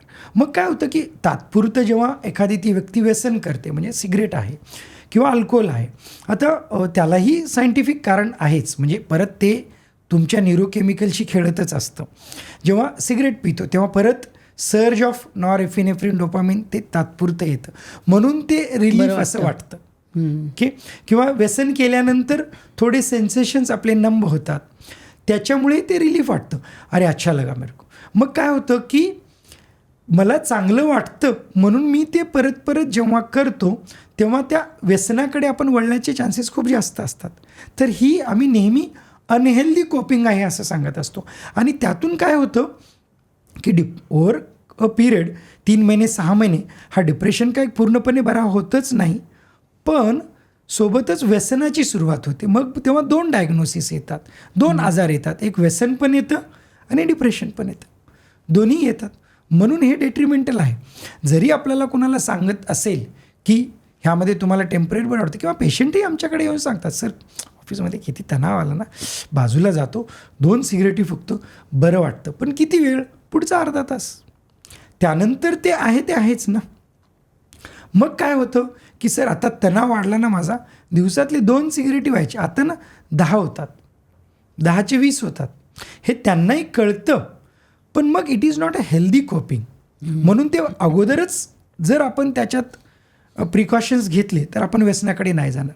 नाहीतरी असे बरेच पेशंट्स मी बघतो ज्यांना डिप्रेशनही आहे आणि व्यसनही आहे. पण मग व्यसनाची जेव्हा तुम्ही ट्रीटमेंट करता तेव्हा डिप्रेशनची पण करायला लागतेच मोस्ट. हो, डेफिनेटली. म्हणजे दोन्ही ती ट्रीटमेंट केल्याशिवाय तो चांगला कसा होणार. म्हणजे असं म्हणता येईल का की एखाद्याला ॲडिक्शन आहे तर त्याला अंडरलाईंग डिप्रेशन असेलच? असू शकतं ना. असू शकतं पण नॉट नॉट नेसेसरी. नेसेसरी. म्हणजे परत कसं आहे की डिप्रेशनमुळे मी व्यसनाकडे वळलो, परत सेकंडरी आलेलं आहे. मी व्यसनी आहे, व्यसनातून मला डिप्रेशन निर्माण झालं, त्याचं कॉम्प्लिकेशन आहे. कधी कधी काय होतं की मला म्हणजे असं उदासीनता, नैराश्य सगळं माझ्या वातावरणात आहे, त्याच्यातून मी सुरुवात केली अल्कोहोलची. मग मी अल्कोहोल किंवा व्यसनी झालो. म्हणजे ते एक दुसऱ्याशी रिलेटेड आहेत. कधी कधी ते ड्युअल डायग्नोसिस होतातच, दोन्ही प्रॉमिनंटली असतात. कधी कधी एक प्रॉमिनंट असतो, एक प्रॉमिनंट नसतो. म्हणजे उदाहरणार्थ आता माझ्याकडे असे काही अल्कोहोल करणारे व्यक्ती आलेले आहेत की ज्यांची इंटेन्सिटी, फ्रिक्वेन्सी आणि क्वांटिटी जर आपण अल्कोहोलची बघितली तर ते अल्कोहोल डिपेंडन्स म्हणजे अल्कोहोल व्यसनाचा आजारपेक्षा अल्कोहोल अब्यूज किंवा यूज आपण असं म्हणू शकतो. पण त्याच्या बॅकग्राऊंडला जर आपण पूर्ण हिस्ट्री घेतली तर ते उदासीनता, तर ते डिप्रेशन. मग अशा वेळेस आपण डिप्रेशनची ट्रीटमेंट केली तर त्याचं व्यसन आपोआप कमी होईल. कारण तो अजून व्यसनाच्या आजाराला क्वालिफाय नाही झाला, तिथे अब्यूजपर्यंत आला किंवा यूजपर्यंत आलेला आहे, हेही आपल्याला दिसतं. म्हणजे त्याची इंटेन्सिटी, फ्रिक्वेन्सी हेही मॅटर करतं. आता आपण ट्रीटमेंटकडे वळूया, कारण आता हे कळलं की डिप्रेशन का होतं, कसं होतं. तर ट्रीटमेंट कधी सुरू करावी आणि कशी? आपल्याला जेव्हाही लक्षात येतं की आपल्याला लक्षणं येत आहेत तेव्हा एक्सपर्ट ओपिनियन घेणं महत्त्वाचं असतं. कारण काय होतं, जे आज ॲज एक 20 वर्ष प्रॅक्टिशनर म्हणून मी मानसोपचार तज्ज्ञ म्हणून जेव्हा बघतोय तेव्हा जेवढे लेट ट्रीटमेंट कराल ना तेवढं प्रोग्नोसिस किंवा आउटकम जे आहे ना तेवढं फेवरेबल नसतं आपल्यासाठी. जेवढे अर्लियर ट्रीटमेंट केलं, we can finish the treatment earlier, you can get out of it. म्हणजे अजून एक काय मिसकन्सेप्शन आहे, आपण मानसोपचार तज्ज्ञाकडे गेलो की कायमची औषधं घ्यायला लागणार आहेत. आहे का खरं तसं? असं अजिबात खरं नाही आहे. म्हणजे एक एपिसोड डिप्रेशनचा आला, तो 2 महिन्याचा आहे, 3 महिन्याचा आहे, त्याच्यानुसार if that episode is 1 to 2 months, आमची ट्रीटमेंट 6 months to 9 months चालते. कधी कधी ती 6 महिन्यात कमी होते. जर एपिसोड 6 महिन्याचा किंवा वर्षभराचा असेल तर ते 1 वर्ष ते 2 वर्ष ट्रीटमेंट चालते. सेकंड एपिसोड असेल तर 2 ते 5 वर्ष चालते. थर्ड एपिसोड, फोर्थ एपिसोड असे मल्टिपल एपिसोड्स असतील तेव्हा प्रोबॅबली आपल्याला लाईफलाँग ट्रीटमेंट घ्यायला लागतं. आता ही लाईफलाँग ट्रीटमेंट जेव्हा आपण बघतो, जसं डायबिटीज, ब्लड प्रेशर, क्रोनिक आजारासाठी आहे तसं आहे. पण त्यातनं म्हणजे आमचा प्रयत्न असतो की पेशंट मिनिमम 1 किंवा 2 गोळीवर जर मेंटेन असेल तो विल बी हॅपी. कधी कधी काय होतं की ट्रीटमेंट न घेतल्यामुळे मल्टिपल फॅक्टर्स, मल्टिपल स्ट्रेसर त्याच्यात इन्क्लूड असल्यामुळे हे रेस्पॉन्ड करत नाहीत. म्हणजे त्या 1-2 औषधाला किंवा 3-4 प्रकारच्या औषधालाही हे रेस्पॉन्ड करत नाहीत. Then that is actually not good condition. म्हणजे ते क्रोनिक डिप्रेशन, परत not responding to treatment medication असं होतं. म्हणूनच मी सांगतो की जेव्हा सुरुवात होते, आपल्याला वाटतं की आता आपण नैराश्यतेकडे चाललो आहे, एन्झायटीकडे चाललो आहे, त्याची लवकरात लवकर ट्रीटमेंट घेतली तर लवकरात लवकर ट्रीटमेंट बंद होण्याच्या तेवढ्याच जास्त शक्यता असतात. पण आता तुमच्याकडे अशा केसेस येत असतील ना की बरीच वर्ष असा म्हणजे अनडायग्नोज झाला आणि मग वन फाईन डे काय पॅनिक अटॅक आहे किंवा एन्झायटी आहे आणि डिप्रेशनमध्ये आला, तर मग तुम्ही काय करता? हो, आता त्याच्यात ड्युरेशन किती आहे ते आम्ही बघतोय. म्हणजे काही 10 वर्ष अनडायग्नोज राहतात आणि ट्रीटमेंट घेत नाहीत. काही आम्ही ट्रीटमेंट घेतली, आम्हाला बरं वाटलं आणि बंद केली, असंही होतं. मग ते ट्रीटमेंट कंप्लीट नाही करत म्हणून त्यांना 2रा एपिसोड, 3रा एपिसोड असं येत राहतो. काहींना जाणीवच नसते म्हणून ते लेट होतात. मग जेव्हा ते लेट होतात तेव्हा ते औषधाला रेस्पॉन्ड करतात की नाही, इम्पॉर्टंट गोष्ट आहे. कधी कधी ते 1-2 औषधाला चांगले रेस्पॉन्ड करतात, then their prognosis is good. म्हणजे बरेच दिवस अनट्रीटेड असून सुद्धा काही ते 2 प्रकारची, 3 प्रकारची औषधं देऊन over a period of 2 to 3 months they don't respond well. मग ते क्रोनिसिटीकडे तर नक्कीच गेलेले आहेत, पण त्यांच्या आजाराची तीव्रताही ही जास्त आहे. म्हणून त्यांना परत ट्रीटमेंट करण्यासाठी खूप इफर्ट्स, मेडिसिन, काउन्सिलिंग, दुसऱ्या उपचार पद्धती ज्या काही आहेत त्या सगळ्या आपल्याला करायला लागतात. मग आता तुम्ही म्हणता औषधं, मग ही अशी कोणती औषधं असतात आणि त्यामुळे डिप्रेशन म्हणजे तुमचं जे न्यूरोकेमिकल इम्बॅलन्स तो नीट होतो का? कुठली औषधं असतात ही? ही औषधं जी असतात त्यांना म्हणजे कॉमनली आज बऱ्याच लोकांना SSRI असं माहीत असतं. म्हणजे ती अँटी डिप्रेसंट औषधी असतात. मग ती काय करतात, ती आपल्या ब्रेनमधली जी केमिकल आहेत म्हणजे सेरोटोनिन नावाचं नॉरएपिनेफ्रिन आणि डोपामिन, म्हणजे त्यात आता बऱ्याच लोकांना फक्त सेरोटोनिन आहे एवढंच वाटतं, पण मल्टी हार्मोनल्स असतात. सेरोटोनिन, नॉरएपिनेफ्रिन, डोपामिन, काहींशी गाबार्जिक जी न्यूरोकेमिकल्स आहेत ही सगळी त्याच्या इम्बॅलन्स जेव्हा होतो तेव्हाच हा आजार होतो. मग ही जेव्हा आम्ही औषधं देतो बेसिकली ती हार्मोन प्रोडक्शन ब्रेनमध्ये वाढवतात. अच्छा. म्हणून त्याला रिस्पॉन्ड व्हायलाही वेळ लागतो. म्हणजे असं नाही की मी आज औषध दिलं उद्या एकदम मस्त झालो, म्हणजे तापेसारखं नाही, आज तापेची गोळी घेतली डॉक्टर, उद्या ताप नाही, मी ठणठणीत झालो, असं आमच्या ट्रीटमेंटमध्ये कधीच होत नाही. मग जेव्हा आम्ही औषधं देतो तर तेव्हा ती 1 हफ्ता 2 हफ्ता आणि 4 हफ्त्यापर्यंत ती चांगल्या पद्धतीने कार्य करायला लागतात. म्हणजे पेशंट त्याला रिस्पॉन्ड करायला लागतो. तो रेस्पॉन्सचा टाईम 4 हफ्ते ते 6 हफ्ते असतो आणि चांगला रिस्पॉन्स यायला 3 महिने लागतात आपल्याला. मग तेव्हा पेशंट अगदी पहिल्याच्यासारखा 60-70% किंवा काही वेळेस 100%ही होतो. मग तेव्हा आपण दुसऱ्या स्टेजमध्ये ट्रीटमेंटच्या येतो की ती म्हणजे मेंटेनन्स थेरपीमध्ये. मग आता तू चांगला राहावा म्हणून आपण तुला मेंटेनन्स थेरपी पुढचे 6 months to 2 yearsच्या दरम्यान जे काय आहेत ते आपण करतो. मग टेपरिंग, मग बंद, असं आपण त्याचं एकंदरीत ट्रीटमेंट करतो. आता ह्या सगळ्यांमध्ये लॉंग प्रोसेस आहे, पेशन्स आहेत, कंटाळा येतो. जर ही प्रोसेस व्यवस्थित झाली तर chances of relapse are very लेस.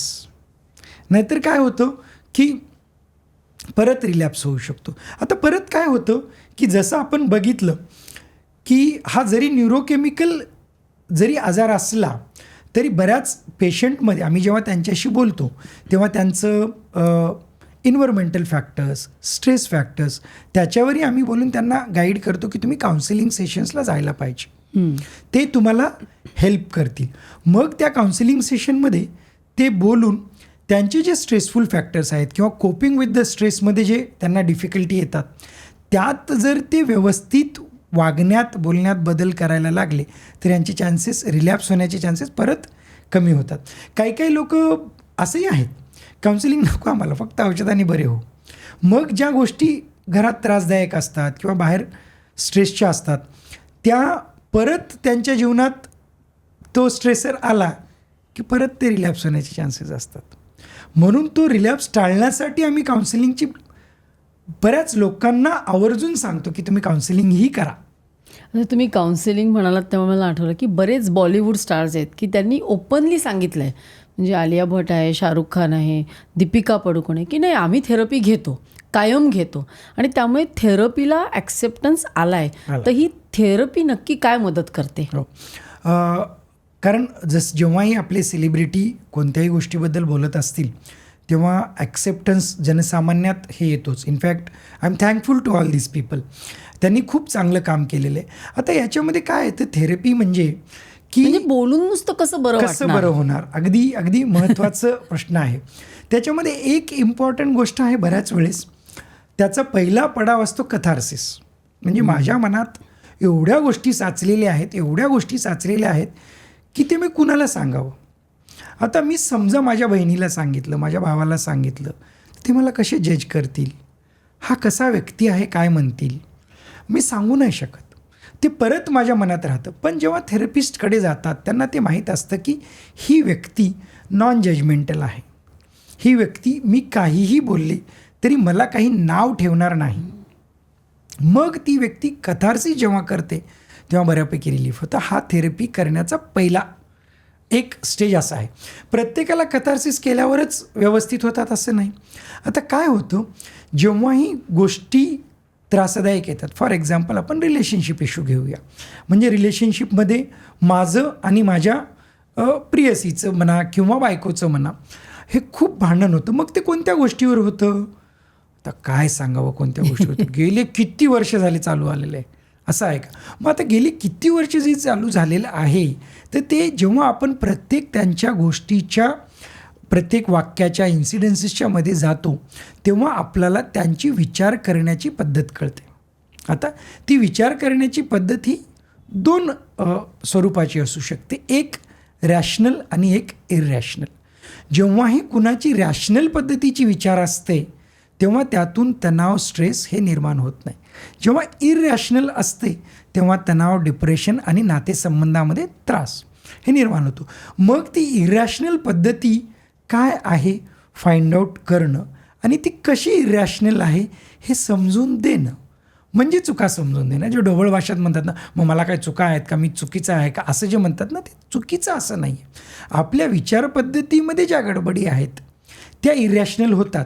जेव्हा ते आमचे काउन्सिलर्स अगदी 8-8, 10-10 सेशन्स त्यांच्याबरोबर बसून एक पॅटर्न काढतात विचारांचा, त्या विचारांच्या पॅटर्नवर जेव्हा आपण समजून देतो की अरे ही ना माझी विचार करण्याची पद्धती नाही इरॅशनल, ह्याच्यामुळे दुसऱ्यांचं सोडा मलाही त्रास होतो, मग तेव्हा ती जेव्हाही विचार पद्धती आपण बदलतो तेव्हा फायदा होतो. मग काय होतं, ती व्यक्ती एवढी एक्सपर्ट होते की एखाद्या सिच्युएशनमध्ये हे असंच आहे असं विचार करण्यापेक्षा what are the alternatives 1, 2, 3, 4 which alternatives I can choose, मग हे चूज केल्यावर काय होईल, ते चूज केल्यावर काय होईल, अशी विचार करण्याची पद्धत त्यांची बदलते.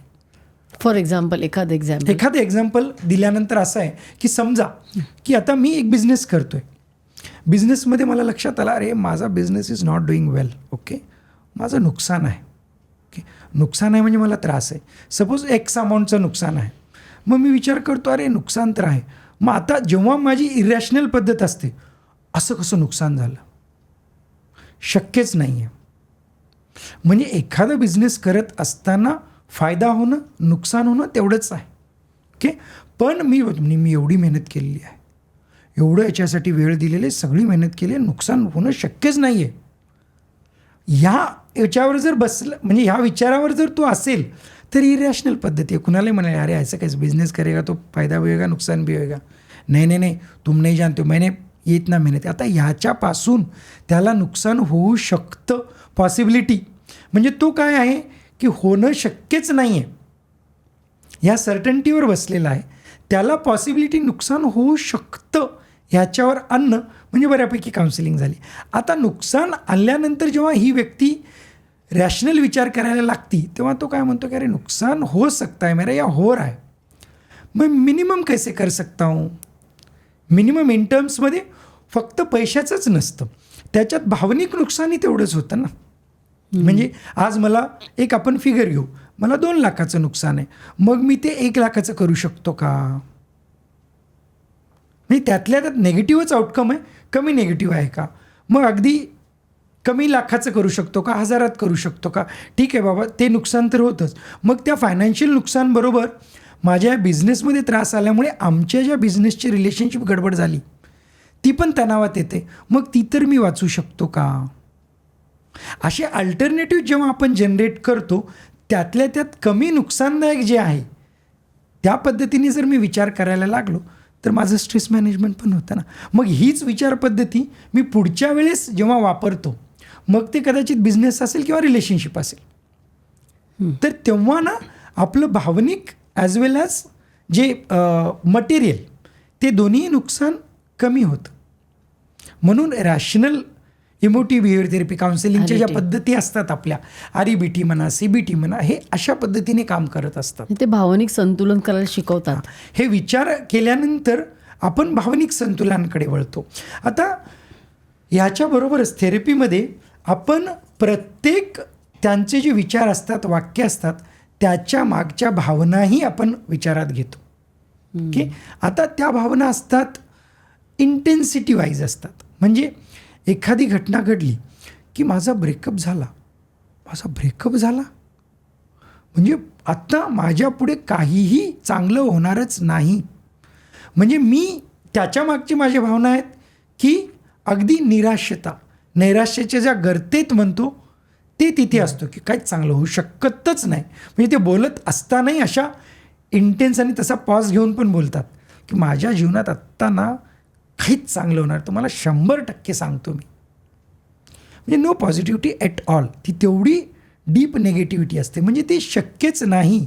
ह्याच्यातली जी भावना आपण घेतो ती नैराश्याची येते. मग त्याला त्या अगदी खूप नैराश्यतेपासून डायरेक्ट तू खुश हो, आनंदी राहा. ब्रेकअप तर होतच राहतात ना. काय तू एकटाच आहेस का असं ब्रेकअप होणारं? किती लोकांना झाले बघ. पण ही जी आपण त्यांना शहाणपणाचे डोस देतो ते त्यांना पचणारे नाहीत. कारण जगाचं झालं ठीक आहे, पण मला त्रास होतो ना, कारण मी त्या गर्तेत आहे. So that intensity matters. मग त्याला त्या इंटेन्स इमोशनपासून आपण लेस इंटेन्स इमोशनकडे आणणं म्हणजे आपलं पॉझिटिव्हिटीकडे आणणं. म्हणजे अगदी नैराश्य आणि होपलेसपासून ते ठीक आहे, म्हणजे तुझं ब्रेकअप झालं ना, सॅड गोष्ट आहे मित्रा. म्हणजे ही काय खरी आनंदाची गोष्ट आहे का? नाही आहे. मग खरंच ही त्रासाची गोष्ट आहे, ही उदासीनतेची गोष्ट आहे. मग आपण बघू शकतो का की बघ तुला त्रास होतो आहे म्हणजे आता काय होतं आहे, किती इंटेन्स इमोशनवर आहेस, मग तुझी इंटेन्सिटी तुला कसं कमी करता येईल. मग उदासीनतेवर, मग उदासीनतेकडून मग हळूहळू आनंदाकडे. हा असा भावनेचाही प्रवास असतो.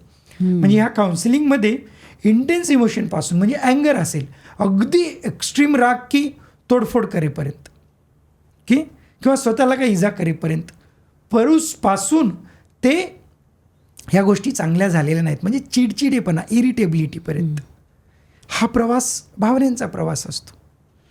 पण हे सगळं झालं भावनांचं आणि त्या काही दिसत नाहीत.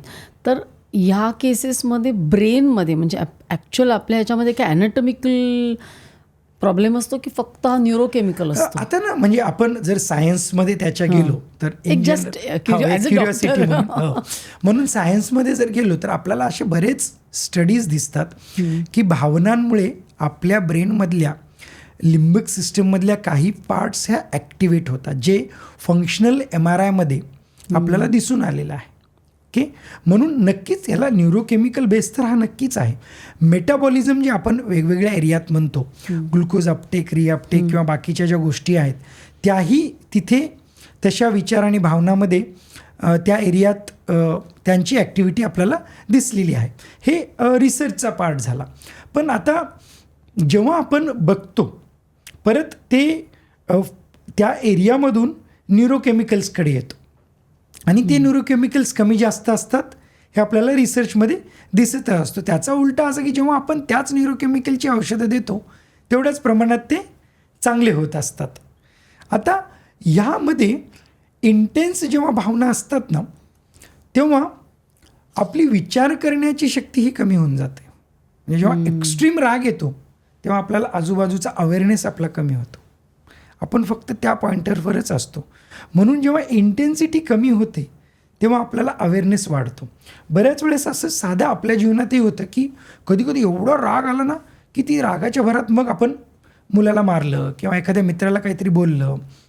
असं काही झाल्यानंतर जेव्हा तो शांत होतो व्यक्ती तेव्हा त्याला रिअलाईज होते की अरे एवढा रागवलो होतो, त्याच्यामध्ये मी असं केलं, हे चुकीचं केलं, हे करायला नव्हतं पाहिजे. ह्या गोष्टी जेव्हा इमोशन शांत झाल्यावर होतात.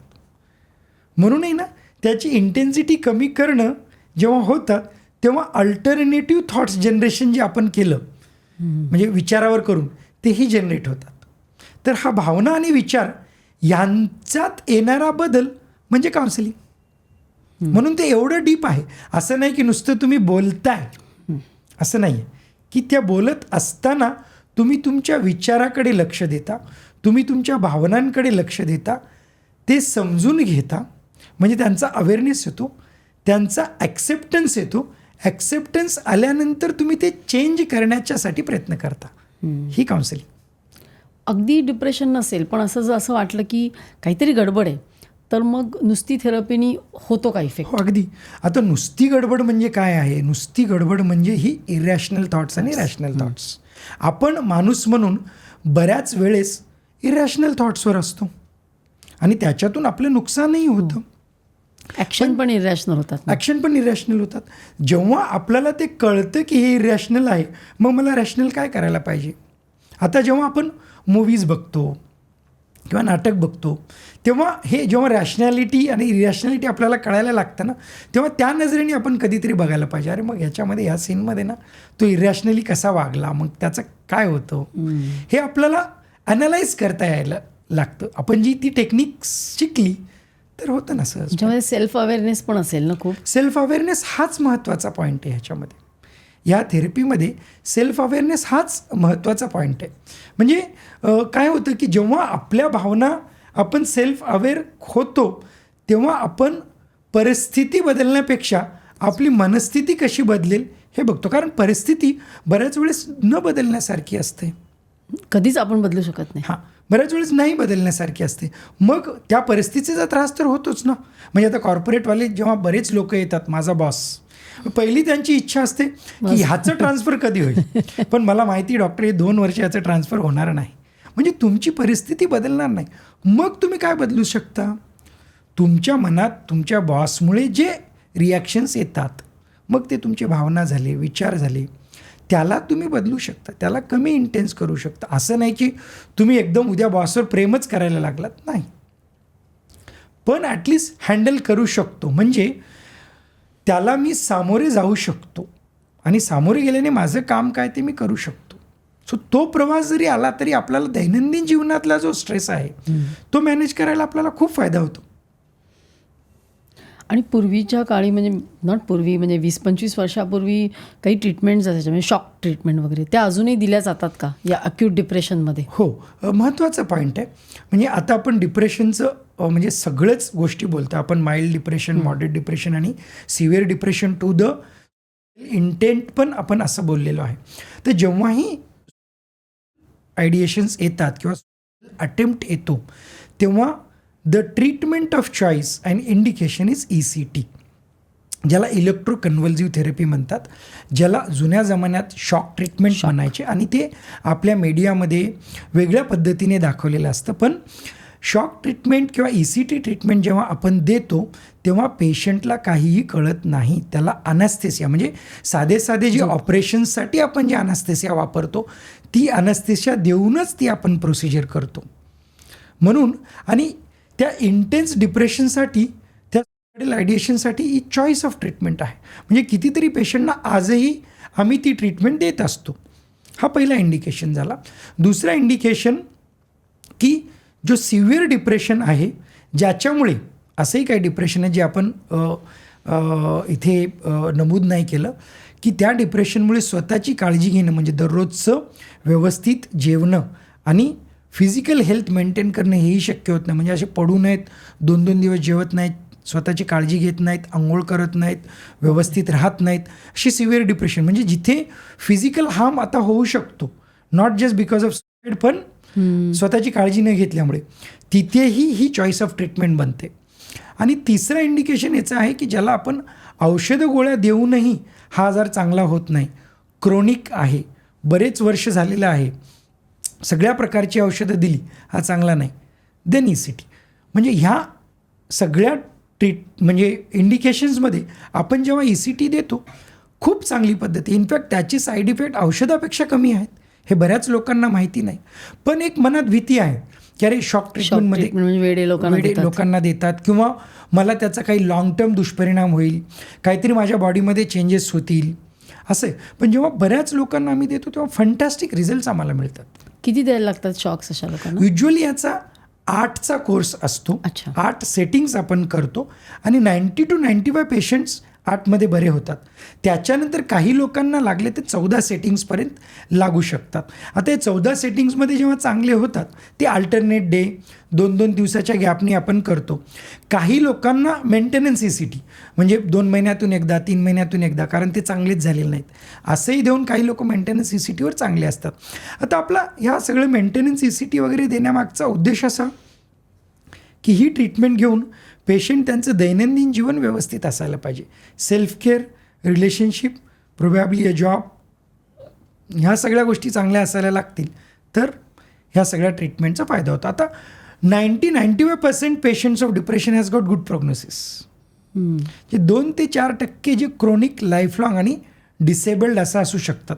अनफॉर्च्युनेटली कोणते ते 2 ते 5% आहेत याच्याकडे आपल्याकडे कसलंही तंत्रज्ञान आज नाही आहे की आपण ते ओळखू शकू. म्हणजे तो 15 दिवसाचा डिप्रेशन झालेली व्यक्ती माझ्याकडे आला can turn out to be a chronic lifelong disabled depression. कारण माझ्याकडे आज कसलं एक्सरे नाही आहे, ब्लड टेस्ट नाही आहेत, ना MRI आहे की ज्याच्यामुळे मी ते करू शकू. पण काही अशा एक्सपिरियन्शियल गोष्टी आहेत ज्याच्यातून आपल्याला असं दिसतं की ओके, कमी ड्युरेशन आहे, फॅमिली सपोर्ट चांगला आहे, ट्रीटमेंटला रिस्पॉन्ड चांगला करतो, प्रोबॅबली क्रोनिसिटी कमी होते. आता ह्याच्यामध्ये इम्पॉर्टंट आपल्याला असं दिसते की फॅमिली सपोर्ट, सोसायटल सपोर्ट हा तेवढाच रोल प्ले करतो. म्हणजे मी आत्ता ह्या 20 वर्षाच्या काळात जेवढे पेशंट बघितलेत ज्यांचा फॅमिली सपोर्ट चांगला त्यांचं प्रोग्नोसिस चांगलं.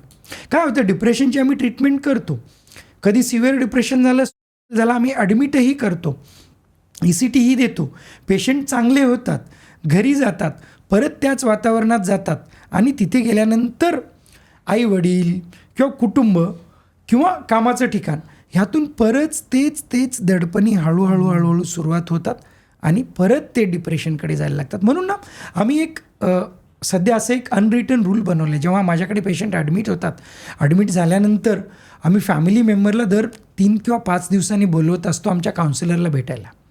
ते याच्यासाठी की इथून पेशंट डिस्चार्ज झाल्यानंतर तुम्ही त्याच्याशी कसं वागायचं, काय बोलायचं नाही, किंवा तुमच्यात काय बदल करायचं. म्हणजे काय असतं की आपल्याकडे पेशंट आजारी झाला की घरी आल्यानंतर त्याला खाण्यात काय द्यायचं, चांगलं द्यायचं, त्याला ॲपल द्यायचं किंवा फळ द्यायचं, फ्रूट द्यायचं, भाजीपाला द्यायचं, हे आपण करत असतो. पण त्याला विचार काय द्यायचे हे आपण विचार करत नाही, किंवा त्याच्याशी वागायचं काय, म्हणजे कोणतं वागणं हे त्याच्या सोयीस्कर राहील. आता काय होतं की बरेच पॅरेंट किंवा फॅमिली मेंबर, अरे डिप्रेशन झाला, बापरे आता याच्याशी कसं वागायचं, मग अगदीच पेशंट जसा वागेल तसा वागू देतात, मग काहीच त्याला टोकत नाहीत. हेही एक्स्ट्रीम भूमिका घेऊन नाही चालणार. किंवा सतत त्या पेशंटला करेक्ट करत राहणं, अरे तू हेच नाही, अरे तुला कळत नाही, तुला डिप्रेशन आहे, मग तू असं करू नको, तू तसं करू नको, हेही वागणं चुकतं. किंवा बरेच पालक सततची चिंता करत असतात, म्हणजे अरे बापरे आता माझ्या मुलाचं काय होईल, कसं होईल, ते चिंतेपोटी असे वागतात की त्याच्यामुळे परत डिप्रेशन वाढू शकतं. आता हे जेव्हा आम्ही त्यांना समजून देतो, खूप कठीण आहे. त्या डिप्रेशनच्या पेशंटला ट्रीटमेंट करण्यापेक्षा ह्यांच्या वागण्यात बदल आणणं फार कठीण आहे. म्हणजे त्याला एवढे सेशन्स घ्यायला लागतात, बऱ्याच वेळेस त्यांचा ॲक्सेप्टन्स नसतो, बऱ्याच वेळेस ते समजतात पण परत जाऊन तसंच करतात किंवा क्रिटिसाइज करतात किंवा ओव्हर प्रोटेक्ट करतात. ह्या सगळ्या गोष्टी खूप महत्त्वाच्या आहेत पेशंटच्या इम्प्रूव्हमेंटमध्ये. म्हणून हा अँगलही फॅमिली मेंबर्सनी लक्षात घेणं फार महत्त्वाचं आहे. बऱ्याच वेळेस असं असतं, ह्याला डिप्रेशनमध्ये जायला काय झालं, ह्याला काय कमी करतो का, सगळ्या सुखसोयी आहेत, घर एवढं चांगलं आहे, त्याला पाहिजे ते मोबाईल आहे, गाडी आहे, तो बाहेर जाऊ शकतो, कुठेही फिरू शकतो, पैसे आहेत, काय प्रॉब्लेम आहे डिप्रेशनमध्ये जाण्याचा. बरं एवढ्या सगळ्या सुखसोयी आम्ही प्रोव्हाइड करतो. हे पालक, पॅरेंट्स, फादर बऱ्याच वेळेस माझ्या क्लिनिकमध्ये येऊन बोललेले मी ऐकलेलं आहे. असं नाही की ते 6 महिन्याची ट्रीटमेंट झाल्यानंतरही समजा डॉक्टर त्याला, म्हणजे त्याच इंटेन्सिटीने ते बोलतात जे पहिल्या दिवशी बोलत असतात. मग त्यांना सांगूनही ते बऱ्याच वेळेस चेंज होत नाहीत. हाही एक महत्त्वाचा मुद्दा आहे जे फॅमिली मेंबर्सनी नक्कीच लक्षात घ्यायला पाहिजे. आता एक सगळ्यात महत्त्वाचा अजून एक मुद्दा असा की डिप्रेशन म्हणजे होऊ नये म्हणा, किंवा थोडंसं असं काही अर्ली सिम्पटम्स आहेत तर त्यांनी आपली जीवनशैली कशी करावी फार महत्त्वाचं आहे. इनफॅक्ट जेवढे आत्ता प्रकारात आपण डिप्रेशन वाढते असं बघतो, तर आपली जीवनशैली अशी आपण ठेवायला पाहिजे की ह्या नैराश्याच्या गर्तेत आपण जायला नाही पाहिजे. समजा गेलोच तर पटकन बाहेर यायला पाहिजे, हेही आपलं करायला पाहिजे. मग त्याच्यासाठी आपल्याला काय करायला लागेल, त्याच्यासाठी सगळ्यात पहिल्यांदा आपण आपल्या जीवनातले वेगवेगळे जे स्ट्रेसफुल सिच्युएशन्स येऊ शकतात किंवा आलेले आहेत किंवा येण्याची शक्यता आहे याचा आढावा घेणं, म्हणजे इमोशनल बॅलन्सिंग. आपण फायनान्शियल बॅलन्सिंग करतो पण इमोशनल बॅलन्सिंग करणं महत्त्वाचं आहे. मग ते काय होऊ शकतं, मग माझ्या कामाच्या ठिकाणी मला स्ट्रेस येऊ शकतो का, नात्यामध्ये मला स्ट्रेस येतो का, माझ्या मुलांच्या बाबतीत मला स्ट्रेस येऊ शकेल का, अशा फ्युचरमध्ये काही गोष्टी येऊ शकतात का, त्याची लिस्ट बनवणे. मग स्ट्रेस आला तर मी काय करू शकतो, कुणाची मदत घेऊ शकतो, ह्याच्यातून मार्ग काय काढू शकतो ह्याचे अल्टरनेटिव्ह जनरेट करणं महत्त्वाचं आहे. हा एक स्वमंथनाचा पार्ट झाला. दुसरा पार्ट झाला की माझी लाईफस्टाईल मी कशी करू शकतो, ते इम्पॉर्टंट आहे. म्हणजे बघा, आपल्याला डिप्रेशन कुणामध्ये कमी दिसतं आहे की ज्यांची झोप व्यवस्थित आहे, ज्यांचं डाएट व्यवस्थित आहे. ओके. आता बरीच लोक म्हणजे हल्ली आपण बघतो की झोपेवर खूप कॉम्प्रोमाइज करतात.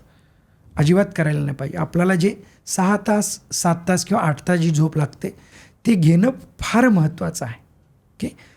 म्हणजे जेव्हा पेशंटलाही आम्ही ट्रीटमेंट करतो, जो अर्ली झोपतो आणि सकाळी अर्ली उठतो त्यांचं प्रोग्नोसिस उलटं चांगलं आहे. ते पटकन बाहेर येतात डिप्रेशनमुळे. ज्यांची लाईफस्टाईल लेट झोपणं लेट उठणं ते गडबडू शकतात. म्हणून झोप आणि जेवण ह्यांच्याकडे लक्ष देणं महत्त्वाचं आहे. तिसरं, एक्झरसाइज. म्हणजे आपण खूप धावपळीच्या जीवनात जगतो. At least 15 to 20 minutes brisk walking, running, cycling ह्या गोष्टी आपण सकाळ संध्याकाळ कधीही करा, हे करायलाच पाहिजे. फोर्थ इम्पॉर्टंट चेंज, आपली लाईफस्टाईल अशी बनते की ज्याच्यामध्ये सहजतेने व्यसनाकडे आपण वळतो. मग ते खूप जास्त होते का, डेट्रिमेंटल होते का, ते नाही करायला पाहिजे. आणि अजून महत्त्वाची गोष्ट आहे की आपण काम करतो आणि त्याच्याबरोबर आपण काही वेळ देऊन आपला विरंगुळा किंवा छंद जोपासतो का, हे महत्त्वाचं आहे. बघा, ह्या एनर्जी गिविंग ॲक्टिव्हिटीज आहेत. म्हणजे मी माझं छंद केलं, मला खूप प्रसन्न वाटते. म्हणजे माझ्या आतापर्यंत आपण सगळे हॉर्मोन्स विचार करत होतो जे डिप्रेशनवाले आहेत, पण काही गोष्टी अशा केल्यामुळे माझ्या ब्रेनमध्ये प्रसन्नतेचे हॉर्मोन्स निर्माण होतात का, त्यात छंद जोपासणं अगदी प्रसन्नतेचे हॉर्मोन्स करतात. एक्झरसाईजमुळेही तसेच होतात. बरं, मी कनेक्टेड आहे का लोकांशी, लोकांशी. म्हणजे तसे माझे 50 मित्र आहेत, पण whether I am connected, that is important. म्हणजे की मी जेव्हा सोशलाईज करतो, 1-2 व्यक्ती आहेत, 4 व्यक्ती आहेत, ज्यांच्याशी मी जातो, बोलतोय, गप्पा मारतो, विषय काही ठरलेला नसतो, पण it has given me a good relief आणि मजा आली. म्हणजे आम्ही दोघं मित्र बसलो आहेत आणि गप्पा मारतोय. गप्पा आमच्या काय होत्या तर काहीतरीच होत्या, समजा बॉलिवूडच्या होत्या, फायनान्सेसच्या होत्या, इन जनरल गप्पा होत्या, पण ना खूप मजा आली. काय हसलो आम्ही माहिती आहे का. म्हणजे विषय काही नव्हता, पण that we enjoyed that time. तर ते माझं कनेक्शन आहे का, आणि तसा मी वेळ घालवतो का, हे गरजेचं आहे. कारण बऱ्याच वेळेस असं होतं की सगळं रुटीन चाललेलं आहे, सगळं मग प्रॉडक्टिव्हिटी असं चाललेलं आहे. म्हणून ते एक बघायचं आहे. आणि तिसरं नाही, म्हणजे अजून एक इम्पॉर्टंट अशी गोष्ट आहे की आपण नातेसंबंध टिकवतो का. मग ते मित्रमैत्रीचे झाले, आपल्या फॅमिलीमधले झाले, आपल्या मुलांबरोबर झालं, आईवडिलांबरोबर झालं, आपल्या जवळच्या लोकांबरोबर झालं, त्यांच्याशी आपण गप्पा मारतो का. खूप नसतं त्याच्यात. म्हणजे बऱ्याच वेळेस सगळ्यांच्या खूप आशा अपेक्षा नसतात.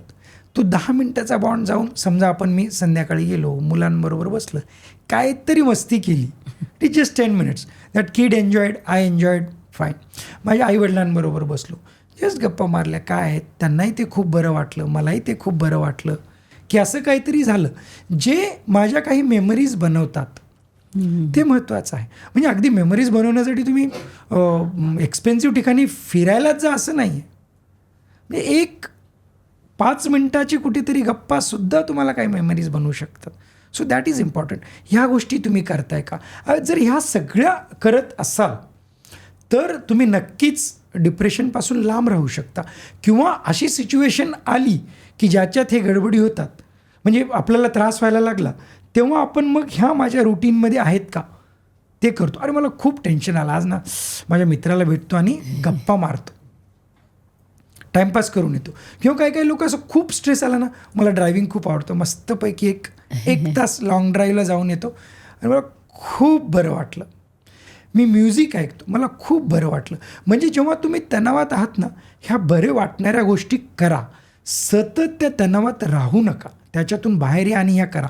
म्हणजे ना त्याची इंटेन्सिटी वाढणार नाही आणि तुम्ही डिप्रेशनमध्ये जाणार नाही. ह्या आपण गोष्टी करायला पाहिजे. डॉक्टर, तुम्ही इकडे आलात आणि इतकं सुंदर सांगितलं. म्हणजे डिप्रेशन हा आजार आहे, तो टाळता येतो आणि बराचसुद्धा होऊ शकतो. तो एखादा नॉर्मल शारीरिक आजार होतो, तसं हा एक आजार आहे, याबद्दल सांगितलं. मला असं वाटतं की लोकांमध्ये जागृती होणं एक डायग्नोसिससाठी पण आणि उपचारांसाठी पण ते फार महत्त्वाचं आहे. आणि तुम्ही सर्व काहीच्या प्रेक्षकांना येऊन एवढी सुंदर माहिती दिली त्याबद्दल खूप खूप धन्यवाद. धन्यवाद. थँक्यू. आज तुम्ही मला इथे बोलवलं आणि त्याच्याबद्दल मी तुमचा आभारी आहे. आभारी ह्याच्यासाठी आहे की ह्या टॉपिकवर म्हणजे आपल्या समाजात अजून जास्तीत जास्त बोलणं किंवा असे पॉडकास्ट झाल्यामुळे ना जेवढा अवेअरनेस येईल तेवढं चांगलं आहे. म्हणून थँक्यू सो मच. थँक्यू. तर प्रेक्षक आज डॉक्टरांनी आपल्याला इतकी सुंदर माहिती दिली आणि आज प्रत्येकाला या माहितीची जरुरी आहे आणि म्हणून हा एपिसोड तुम्हाला आवडला असेलच. जास्तीत जास्त लोकांपर्यंत शेअर करा, लाईक करा आणि सबस्क्राईब करायला विसरू नका. पुन्हा भेटूया असाच एखादा महत्त्वाचा विषय घेऊन अशाच एखाद्या तज्ज्ञ व्यक्तीबरोबर सर्व काहीमध्ये.